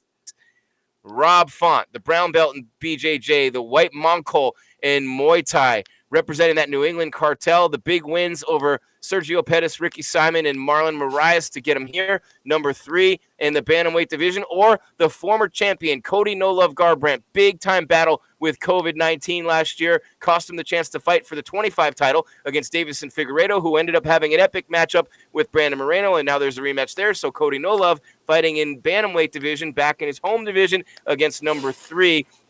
Of course, in Rob Font, Jeff. And when I talk about Cody Garbrandt, his rapid meteoric ascent to beating Dominic Cruz at 25 years old at UFC 207 in December of 2016 and dominating Dominic Cruz, something nobody had done to get to 11-0. From there, the wheels came off. 2 in a row, back-to-back TKO losses to TJ Dillashaw, and a third one to Pedro Munoz. All 3 of those fights saw Cody No Love having the opportunity to finish the fight himself, maybe punching himself out a little bit, maybe being a little bit too aggressive, costing himself on those counters against Dillashaw and Munoz. But he came back strong last June, Jeff, with a bomb of a knockout shot against Rafael Assunção at 4 minutes, 59 seconds of round #2. Cody's lived by the sword, died by the sword, but he's a new and improved Cody No Love Garbrandt. The question is, in this division, in this era right now, with the talent at bantamweight, where does Cody Garbrandt fit? Is it Rob Font's time? We have so many answers coming our way right here tonight. Well, and Cody hasn't fought in 11 months. And so we're going to find out if he's gotten better in those 11 months or stayed the same or potentially even got worse. Who knows? Because he did have a tough bout, medical issues with COVID. We're gonna see, man. All those answers or all those questions are going to be answered here in a minute. Both these guys are incredible. Garbrandt at the end of the first round in the first fight with TJ, I mean, he had TJ all kinds of beat. TJ got up wobbling, had a hard time making it back to the corner, and then second round, man, TJ got him with that head kick. And that second fight, it was a close fight. TJ got him with that knee and then follow-up punches. And then the last loss before the Assunção knockout, Cody looked great in that fight. He just pursued the finish too hard and overcommitted and got clipped. But that's the game he plays, man. I mean, I like to call Cody a gunslinger because that's what he reminds me of, man. He's Billy the Kid firing off shots, man, and you might get a bullet through, but he's definitely not going to stop shooting them at you. And tonight, either Cody Garbrandt is back at the top of the bantamweight division, or he's lost four of his last 5 fights. Yeah, and he throws heat, man. 10 knockouts in his 12 wins. At one point in time, bears repeating, Jeff was 11-0.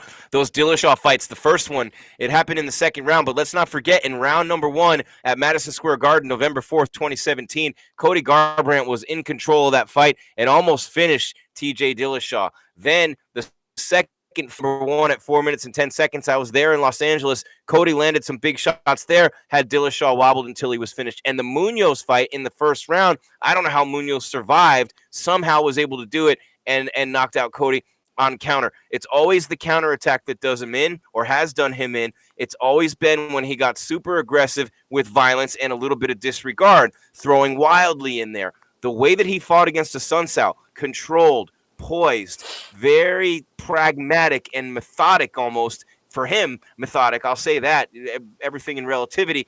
Very impressive as he's grown as a fighter. And Jeff, the thing about Cody Garbrandt that people just need to realize, this dude's not even 30 years old yet. He's barely even entering his prime. Yeah, I mean, he's not. Yeah, he could definitely have a long career ahead of him. You know, especially if he could avoid getting. I mean, his knockouts haven't been crazy. Like, you know, he's had time off. He's had he had time off after those fights, and they weren't like. I'm trying to think of not like they're just devastating knockouts.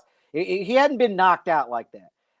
He got, he's been, Dillashaw got him twice, and in the last fight he was definitely gotten, but he wasn't like, face down on the canvas for 5 minutes afterwards.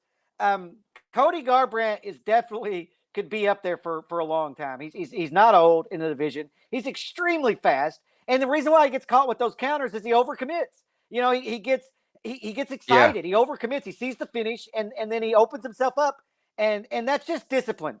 And sometimes that's hard to get when the adrenaline's pumping and that voice in your head saying finish, finish. And so I like No Love, man. No Love is a very bad man with bad intentions every second that he's in there, and I like that. I think he wins tonight, but the 11 months has me kind of like, I don't know what I'm going to see. Yeah, and Rob Font at 33 years old has been around a long time. He's had 22 fights, 18-4, a bunch of them at Premier FC, Cage Titans, CES. He made his UFC debut against George Roop at UFC 175 in July of 2014. Has fought Joey Gomez, lost to John Lineker back in 2016. Then he beat Matt Schnell and Douglas Silva de Andrade back-to-back. Lost to Pedro Munoz, beat Thomas Almeida by TKO. Lost a decision, unanimous decision, to Rafael Asuncao, and then 3 in a row over Sergio Pettis, Ricky Simon, and Marlon Moraes, who he finished by TKO in December of last year. Cody No Love Garbrandt, the former champ, fighting out of the blue corner, making his way to the octagon in the Apex right now at 11-0 at 25 years of age. UFC 207, December 30th, 2016. I spent that New Year's week in Vegas. I'll never forget that night where he schooled the legend and made Dominic Cruz look bad, which to this day, no one's ever done before or since, by the way. Cody Garbrandt and even Henry Cejudo did not make Dominic Cruz look bad the way Cody Garbrandt did. That was an all-time epic performance in a title fight. 2 very good performances, even though they were losses, against TJ Dillashaw. And then Munoz got caught with the counter shot. Came back last year to knock out Asuncao, but he's only fought 1 time in 2 years, Jeff, and he hasn't fought in just about a year. So Cody Garbrandt, not a lot of time in the octagon, had a lot of time to reflect, a lot of time to change, raising a family, young kid with his wife. And, it's something where, I think Cody would admit, he's an intense dude. He's at times been a hothead. I remember seeing him at Media Day for the Dillashaw fight, and he was a mile a minute, man. He was pissed off. He was yapping at somebody over something. He was letting the little things bother him with regard to Media Day. And I thought to myself, man, this dude's just not there. He's just not focused. He's just not where he needs to be. And it's easy for me to say, right? But you see the difference in guys over the years. And I hear and I see a totally different Cody Garbrandt right now. And I think it adds up to a very fucking dangerous guy in this division who no one wants to see. I don't care if you're Aljo. I don't care if you're Petr Yan. I don't care if you're Sandhagen. I don't care if you're Dillashaw. Whoever you are, a dialed-in, locked-in, focused Cody No Love Garbrandt is a big, big problem for you. Yeah, TJ, for TJ, he isn't going to have to run into Cody again unless it's for a title fight somewhere down the line. But yeah, look, And a hothead's an understatement. You know, when he was on the Ultimate Fighter with TJ, he grabbed TJ by the throat and did all that. Whenever Uriah Faber coached against Conor McGregor and Conor started talking shit, it was Cody that got up off the bench and said, I'll go right now. Cody doesn't put up with a lot. You know, his fuse is extremely short. But that's good in the fight game if you can keep it under control. Cody kept it under control for 11 fights in a row. And the aggression was what was really an asset to him. And then he faced the top people in the entire world, and one mistake gets you beat. And we saw that happen. Hopefully Cody's taken the last 11 months and this time off to kind of heal. Look, he's going to come in here in great shape, in my opinion. No injuries because he's had the time to take off. And if he were the champion like he was before, this time he wouldn't have got that time.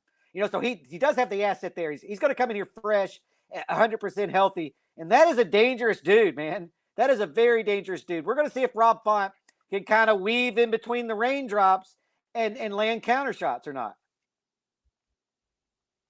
No doubt, man.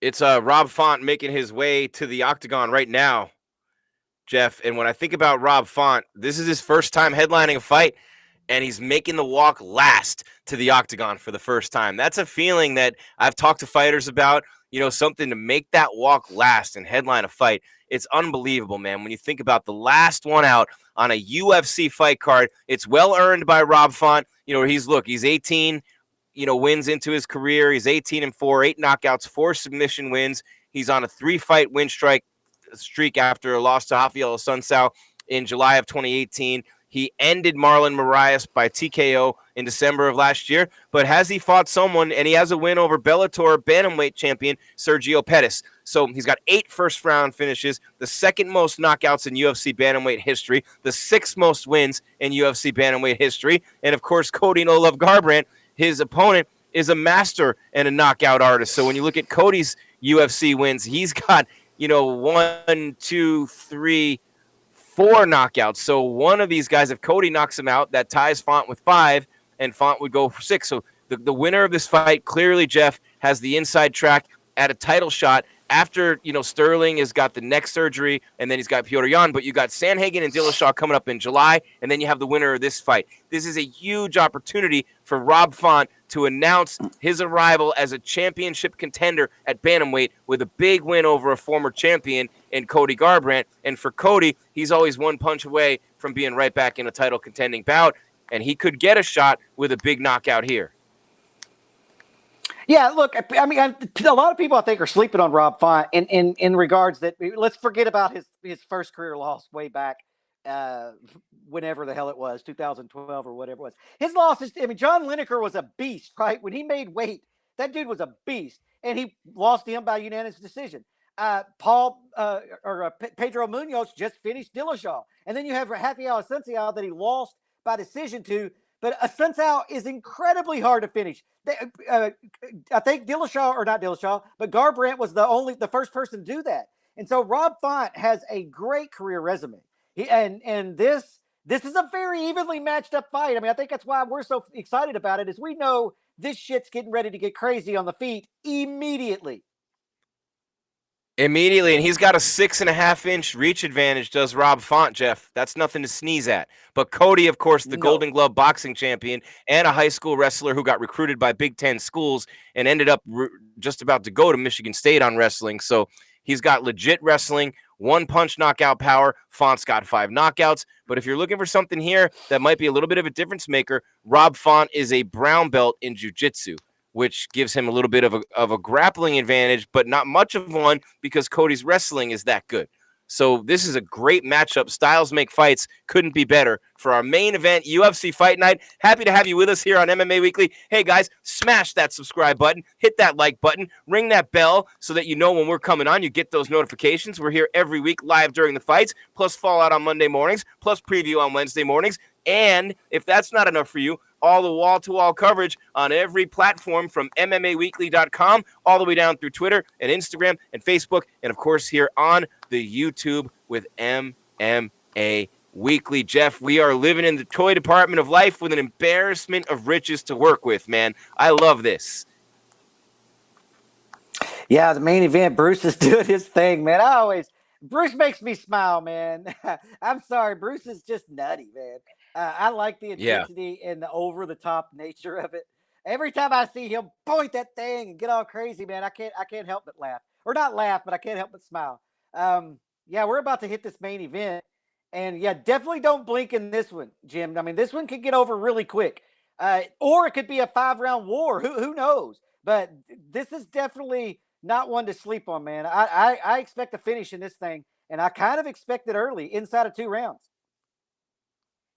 Man, it's these two guys going after it, Jeff. I'm taking texts from my mom, it's my daughter's birthday today, and my daughter's in Mexico. So happy birthday, Jaden Grieshaber, the light of my life, 14 years old today. From day one, been just a spark and a flame of passion in our lives. And she's in Mexico with her mom and her brothers. It's my son Jake's birthday next week. He'll be 19. So we got the 2 Geminis, and then we got the 12-year-old boy. But my daughter's going to high school. My son's going into junior high. So we have 2 school graduations, 2 birthdays in the same week, and they're all in Mexico. And my mom is somehow harassing me, trying to get me to say, I'm like, just call her damn phone. I don't have international calling. Mom, it's Mexico. So sorry for the distraction there. But we have a main event underway. Jeff, Cody Garbrandt with a little bit of a disadvantage in the reach. The one-punch knockout power of Cody Garbrandt against Rob Font. This is what big-time matchups are made of. Cody is a little bit of an underdog. Rob Font as much as a -130 favorite. Cody as much as a +107, but very, very close, razor thin on the odd side, too. Both guys being very careful and respectful of one another's power as Cody trips him up a little bit with a leg kick on that front leg of Font, which, of course, you do to take away the power of a power puncher. Very measured, very high-level boxing, high-level striking. Font more of a Muay Thai striker. Cody Garbrandt more of a boxer. Oh, but he throws a head kick. No love throwing a head kick there. Some chin music. Yeah. And Font, yeah, he was able to move out of range. Cody's going to have to figure out a way to close the distance. He landed the leg kick, but right now the distance is favoring Font because Cody can't hit him. He can leg kick him, but he can't hit him yet. So we're going to see how Cody deals with this reach advantage, man. That's definitely going to be a factor in this fight. Font noticeably bigger, too. Cody would go down and fight at 125. Against Davison Figueiredo. That's still an option with he or Moreno. I'd love to see Garbrandt and Moreno, man. Puncher and counter puncher. Think about that. The left hook of Moreno, the boxing of he and Cody with the striking on the feet, but Rob Font connecting with a couple of jabs. That reach advantage is huge, and he looks much bigger, if you see that, Jeff, than Cody. Oh, probably yeah. about 8 pounds heavier, too. Yeah, I mean, yeah, Cody's not. Yeah, he's definitely the smaller guy, and he's at a reach disadvantage. I think he's the faster guy, though. But it's a matter of can he use that speed to close that distance quick enough. Yeah, it's turned into a technical kind of chess match right now with both of them on the feet. Neither one of them want to throw first because of the other one's counter nature, right? Yeah, and Cody just whiffed on a left counter, but I think Font snuck one through. It looks like a little bit of a lump on the forehead of Cody Garbrandt. They clinched up for a second Font there. is, Font loves to clinch up, being a Muay Thai guy. Yeah, and Font's the one moving forward right now. I mean, he's the one dictating the pace. He's got Cody, moving backwards and trying to get away from him. And that's Cody not slips what under Cody a hook is. of Font's there. No. Yeah, Cody's No, he's usually the backpedaling aggressor. all over the octagon. Oh, nice counter from Cody. Sends Font to the floor, and then he just missed with a left kick on as Font got back up. I don't know if it was the punch that got him down. Cody's finding some daylight. There, the little shovel hook with the left got through. Cody Garbrandt's been able to find a little bit of an opening here. Yeah, it might have been a takedown attempt because he had one foot on his. Oh, Font just landed a front kick to the face of Cody, but Cody got the takedown. And Cody came in for a takedown. I think you and I are at the same point in the fight, Jeff. 140, 139, 138, 137. Is about where you are. I don't think that was a knockdown. I think that there was a wild exchange. Both of them planted on punches. And then I don't know if that was a take. It could have been a knockdown. We need to see the replay. But it looked like Font kind of went for like a single leg, and then Cody threw that high kick with his other leg right there. Right? I mean, he did it again as Font got up. Font That's back dangerous, up. man. Did it again. Yeah, Font's got to be real careful with that. Here comes Cody, like in Cody mode, just ate a counter. He gets real aggressive up against the cage, looking to roll and slip some punches. He's more than capable of slipping a shot and coming back with a counter, a la the Rafael Assunção fight, the walk-off knockout power. Oh, and a big right hand by Rob Font. Cody just ate a big shot. Yeah. He's stunned a little bit here. Oh, he ate another one. And there's more. Here comes more. Font hits him again, but Cody with another takedown. This is a second takedown for Cody, and Font hit a couple shots. This could be Cody's round right here. Yeah. Font landed a close three-punch, round one. clean combination, and Cody had no choice but to go for this takedown. And he scored it very well. Font trying to get up to close the round anywhere but his back. Now Cody postures up, throwing big shots up against the cage. 15 seconds left in round number one. Anybody's round. Font stalking Garbrandt. Cody counters with a big left. Man, we can't do total play-by-play. There's some heat being thrown in this fight. It's going to be interesting how they score this round, because I felt like Cody's takedowns were he needed to get a takedown because he just ate a big shot in both of those exchanges. And Font landed the cleaner shots. Unless this was a knockdown. I mean, we're going to see the replay. I don't think it was a knockdown. You think it might have been. Neither one of us had a good angle. Neither one of us had a good angle on it because of the camera. Hopefully they show the replay and we get to see, because that's going to change the scoring of the round. If that punch wasn't near and that was Font trying to go for a single leg, then Font might have won that round. If Cody landed that shot, with the two takedowns, I'm probably going to lean towards Cody. And they're probably not going to show us the replay, Jim. Oh, hold on. Solid rights from Font. Yeah, they're showing that end of the round, but that's not the one I want to see. I want to see the one that was early. And, of course, they're not going to show it. Two takedowns for Garbrandt. More strikes landed for Font. Anybody's round, depending upon what the judges saw from their vantage points. We start round two, this main event, UFC Fight Night, Font versus Garbrandt on MMA Weekly. Smash that subscribe button, hit the like, join us in the chat, have some fun with us here. Cody sneaking in, looking for a kick, and then Font gets taken down again. Cody Garbrandt set that up beautifully, actually slid down into a kick as Font went to defend it. Cody Garbrandt with another takedown, 3 for 3 on takedowns here in this fight so far. And people saying they have it 10-9 Font. Round one, I don't know what the hell they're watching. 2 takedowns, you score those in MMA. So I don't know. I mean, I'm going 10-9 Cody round one, Jeff. How about you? It's close. 10-9 Font, because Font did more damage. He landed the cleaner shots, and those takedowns Cody did nothing with.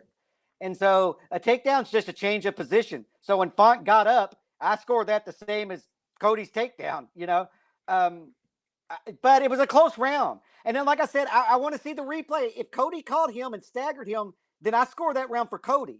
They didn't give me the replay to see what the hell happened there. Very close first round, though. I think it could have gone. Depends on that one exchange. And right now, Cody's moved to side control. Or no, he's not. He's still in half guard. Nice grappling Bad here. camera angle.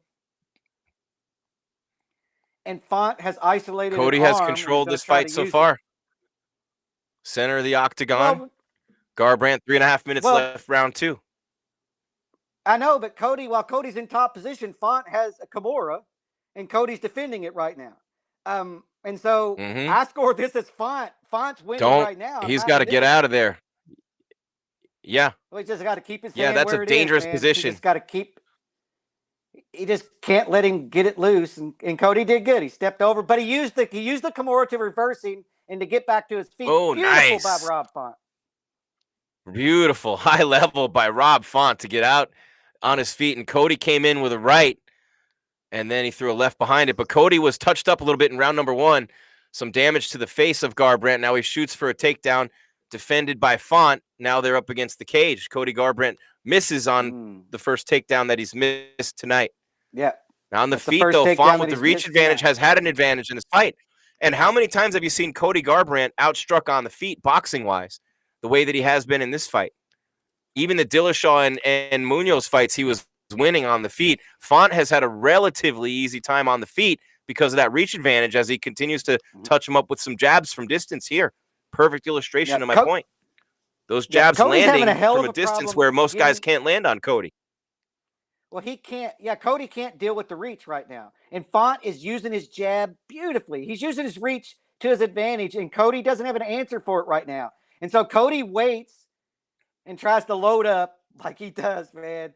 But he's been good on the Acting like he takedowns got until the last one. eye poked. Cody, the ref might have missed an eye poke there. Cody Garbrandt with his hands full, though. Rob Font feeling very confident, continuing to come forward and just push Cody Garbrandt back. Cody backpedaling this whole fight on the feet. But he's got the takedowns. I think he won round one, and I think he might be winning this round, but it's anybody's round. Either guy with an opportunity here. Cody with a right hand landed, and then Font buries one into the body under the rib cage on the left side of the former champion, Cody No Love Garbrandt. Yeah, I think both Font's guys winning this narrowly round. missing with some big shots, Jeff. Both guys just missed with big haymakers, dude.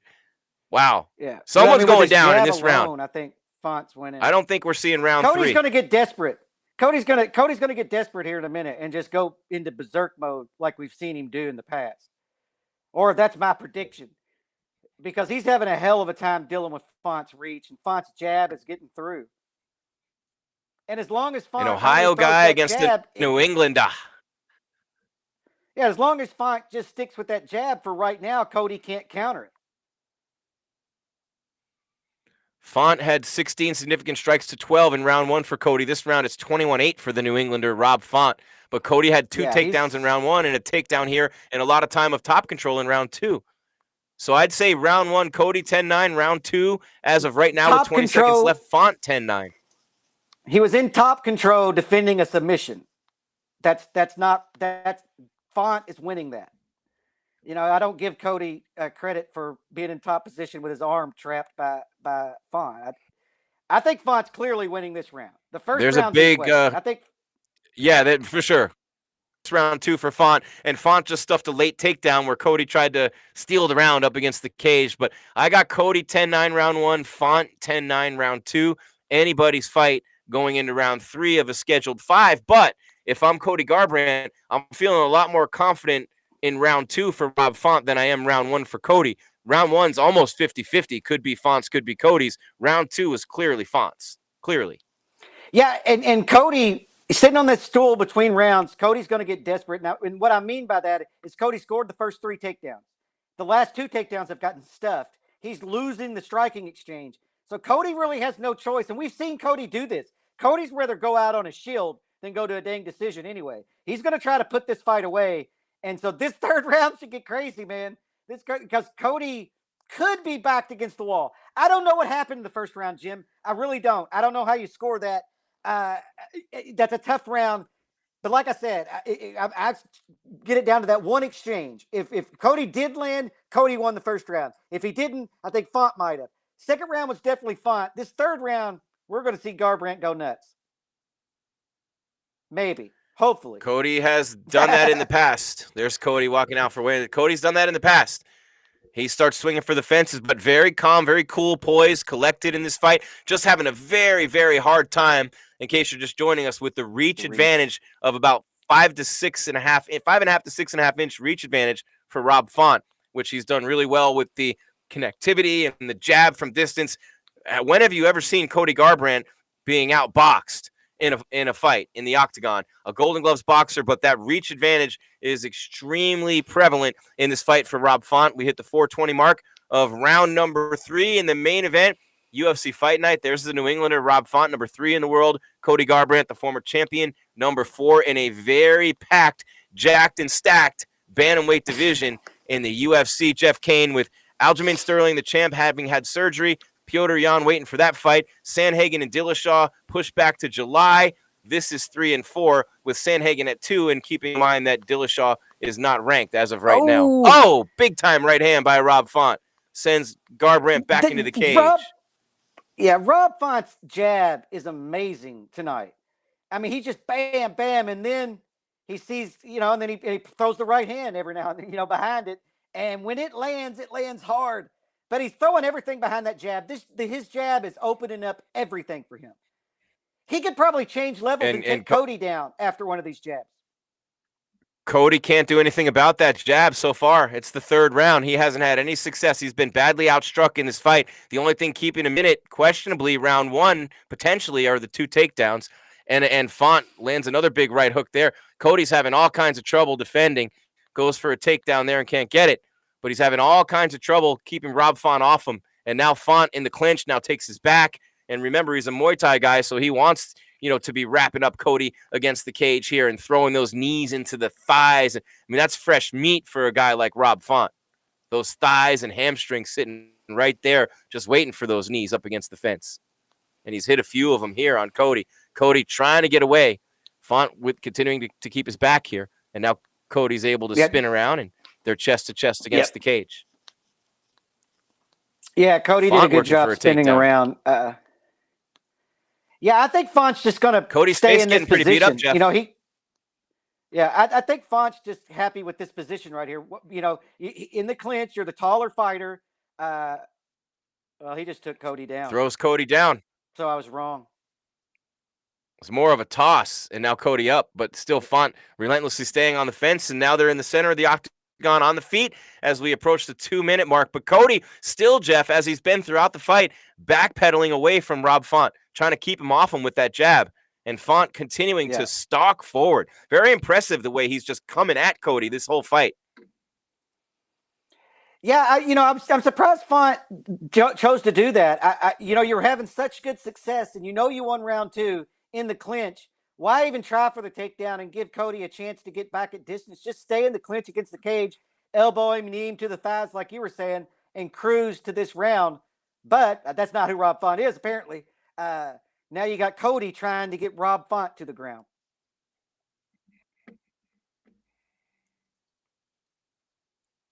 Right here on MMA Weekly, UFC Fight Night, Font versus Garbrandt, Jim Grieshaber. Call me Grease, Jeff Cain.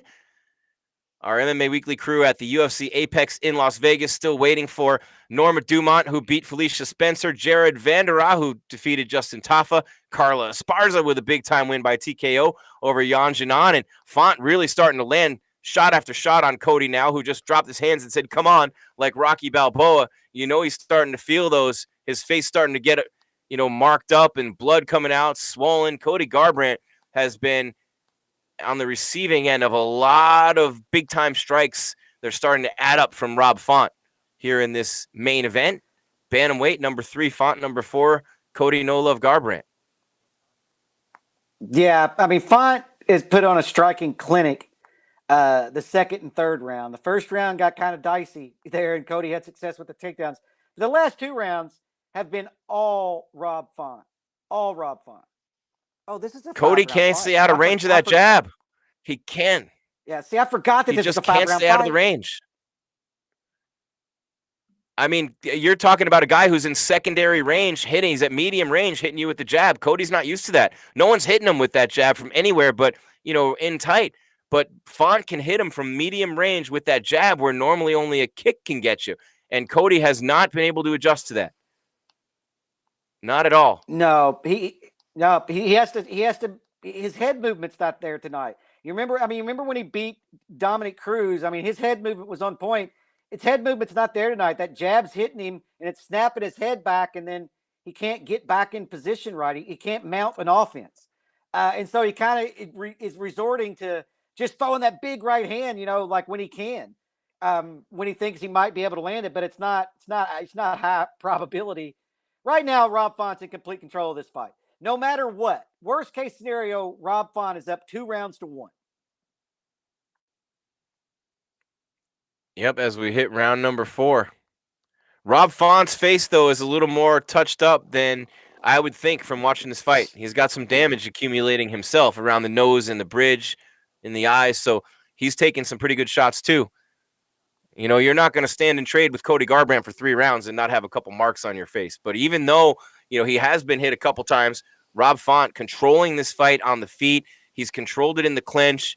Cody does have the 3 takedowns, but clearly Jeff and I, we differ on round number 1. I think Cody won that one 10-9 with the 2 takedowns, but neither one of us has a doubt. Rob Font, 10-9 rounds in 2 and 3. As we hit round 4, the former champion Cody Garbrandt with some leg kicks. I don't know why we're not seeing more of those because he's been landing with them throughout the fight.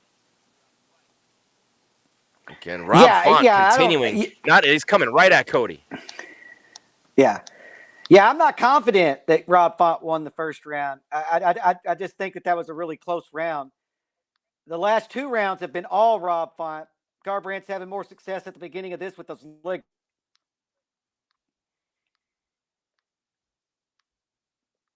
But Font looks fresh, man. I mean, this could be a long night for Garbrandt. You know, if he's just going to keep eating these jabs, it's going to be a long 10 minutes left in this fight, or 9 minutes now. So much volume from Font. And again, it's like the go-go gadget arm. These jabs are connecting from far away. He's a problem for anybody in this division with that length. That jab alone, such a weapon for him, man. He's leading with that jab every single time. And Cody can't get near him because that jab, not only is it offensive and he's touching him up with it throughout the fight and they add up, it's great for defensive purposes too because Cody can never dial up those 2 and 3 punch knockout combos that he loves to throw. Mm-hmm. Because that jab's keeping him off and keeping him honest. And now Font, big shots by Font. Woo! Yeah. I mean, the jab allows Font to keep Cody at range where he wants him. You know, Cody's a boxer. You let Cody in the boxing range, that's where he's a problem. And he's a big problem in boxing range. And those arms starting to drop for Cody, Jeff.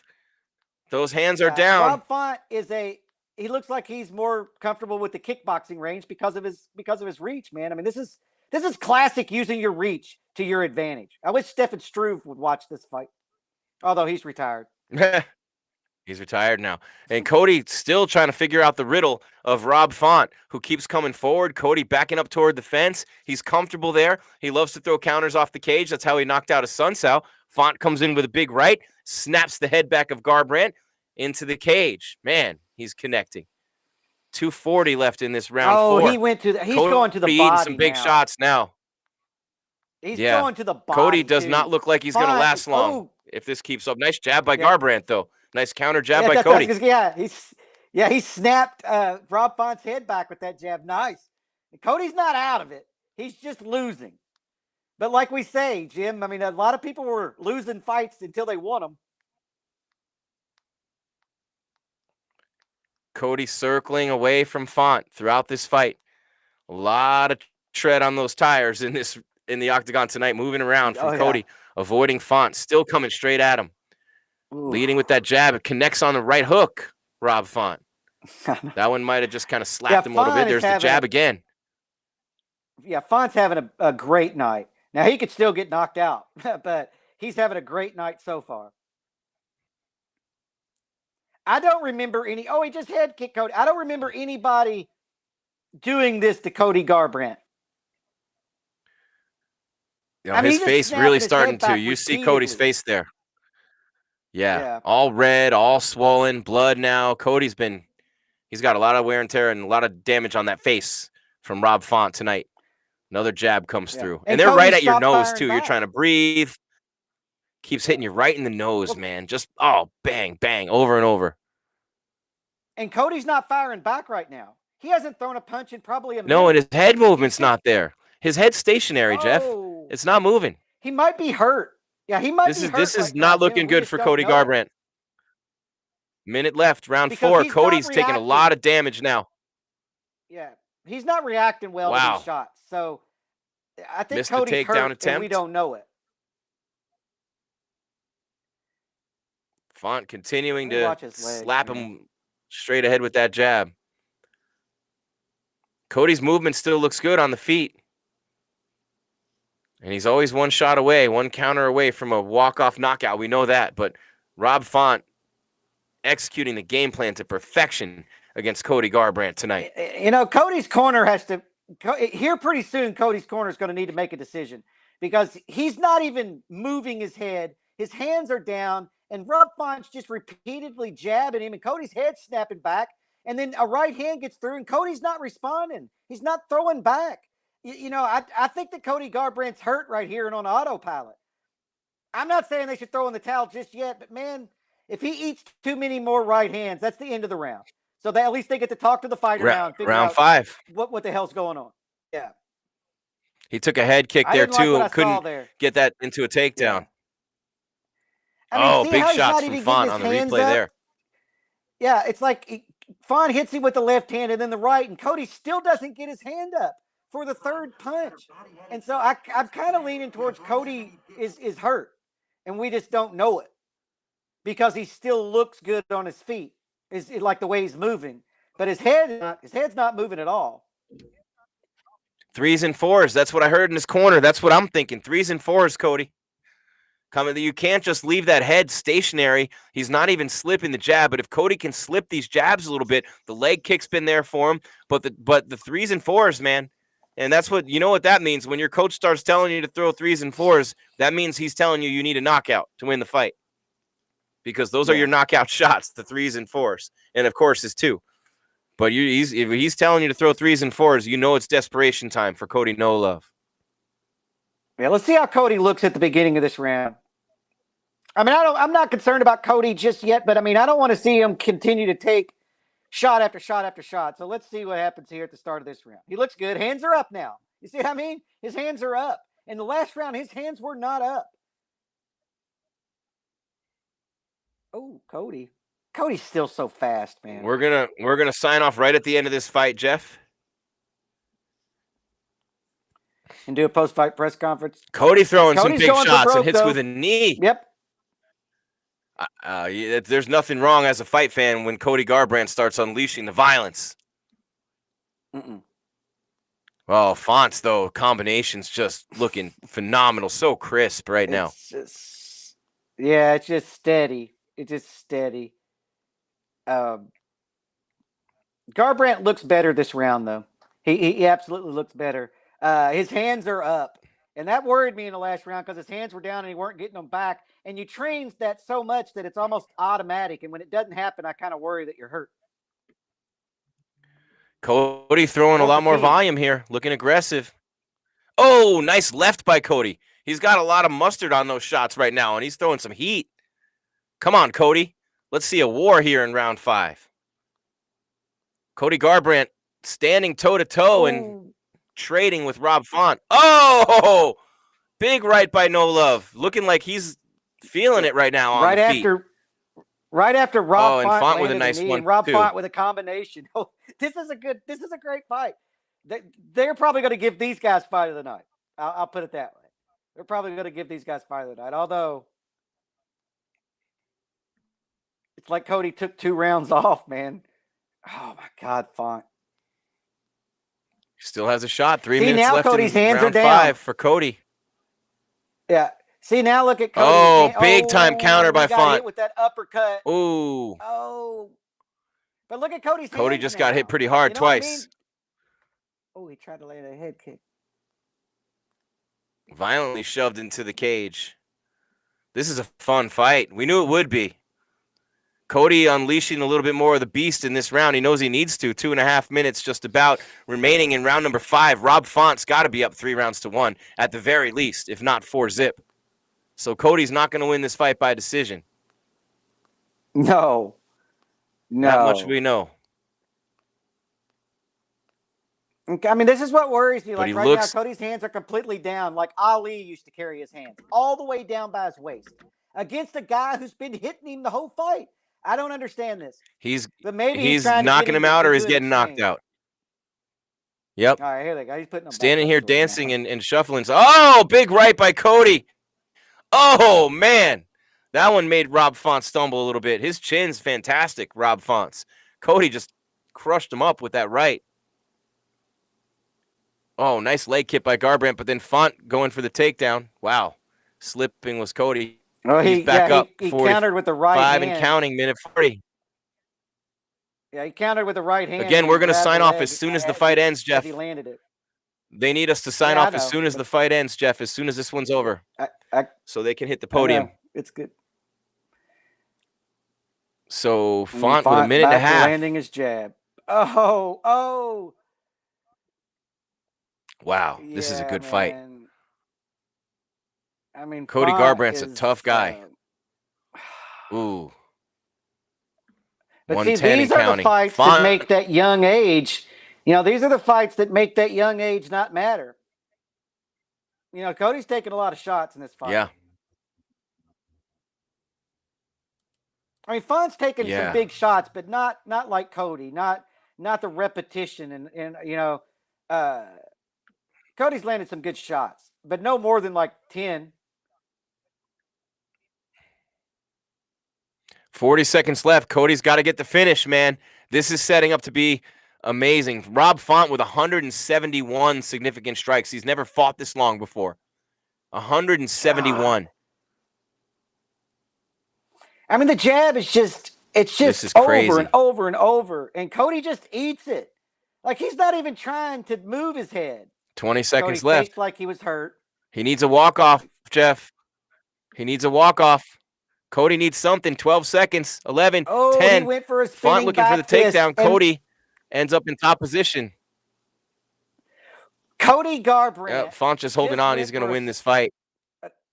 Cody Garbrandt went for a spinning back fist and missed, and Font grabbed him, and Font pulled guard for the last 7 seconds just to get it over with. Wow, that was smart on Font's part. Pull guard. Cody, you know, give Cody. Oh, look at Cody's confidence and face. Pull guard. Yeah, Cody got busted. Look up at that Cody's night. face. He got busted up. So that Yeah, one's he going to just got go his- to the judges. Now, the judges' scorecard. I don't know if we're hanging around for the official decision or if we're supposed to drop right now. I'm not sure. But I know we'll get the sure we music get the whenever it's decision. time. Cody Garbrandt just got pieced up for 5 rounds by Rob Font, and I don't see any scenario under which Cody wins this fight. I think it's, you know, at the most he won a round. Round 1. Yeah, at the most. Yeah, that's he definitely didn't win this. He wins this fight, then I'm gonna change careers. Yeah, you know, that's We're how waiting for the confident I am. decision. Man. Yeah. If we get a decision 180 to this bad, then- 62. Jeff. Yeah. 180 Yeah, to 3 62 times. significant strikes. Wow. And he had 2 takedowns to Cody's 3. So this is a 50-45 fight. Maybe Or 49-46. I'm going to say 49-46. 49-46.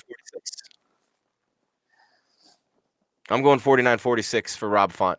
Man, Rob Font was right. I mean, look he was saying all week, Rob Font was, that Cody Garbrandt's catching me at a bad time. Here it is, And he Jeff. was right, man. We'll see what they say. I'm sure it's, I don't know. We'll see what it is. Wow, Could be- one of the it could be- judges.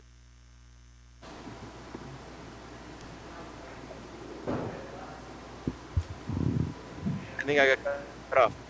Oh, there we are. We're going to sign off now. Thanks for watching, guys. This is Carla Esparza at the podium. Keep it on MMA Weekly for the post-fight press conference, UFC Fight Night in Vegas. Font Thank you very won. much.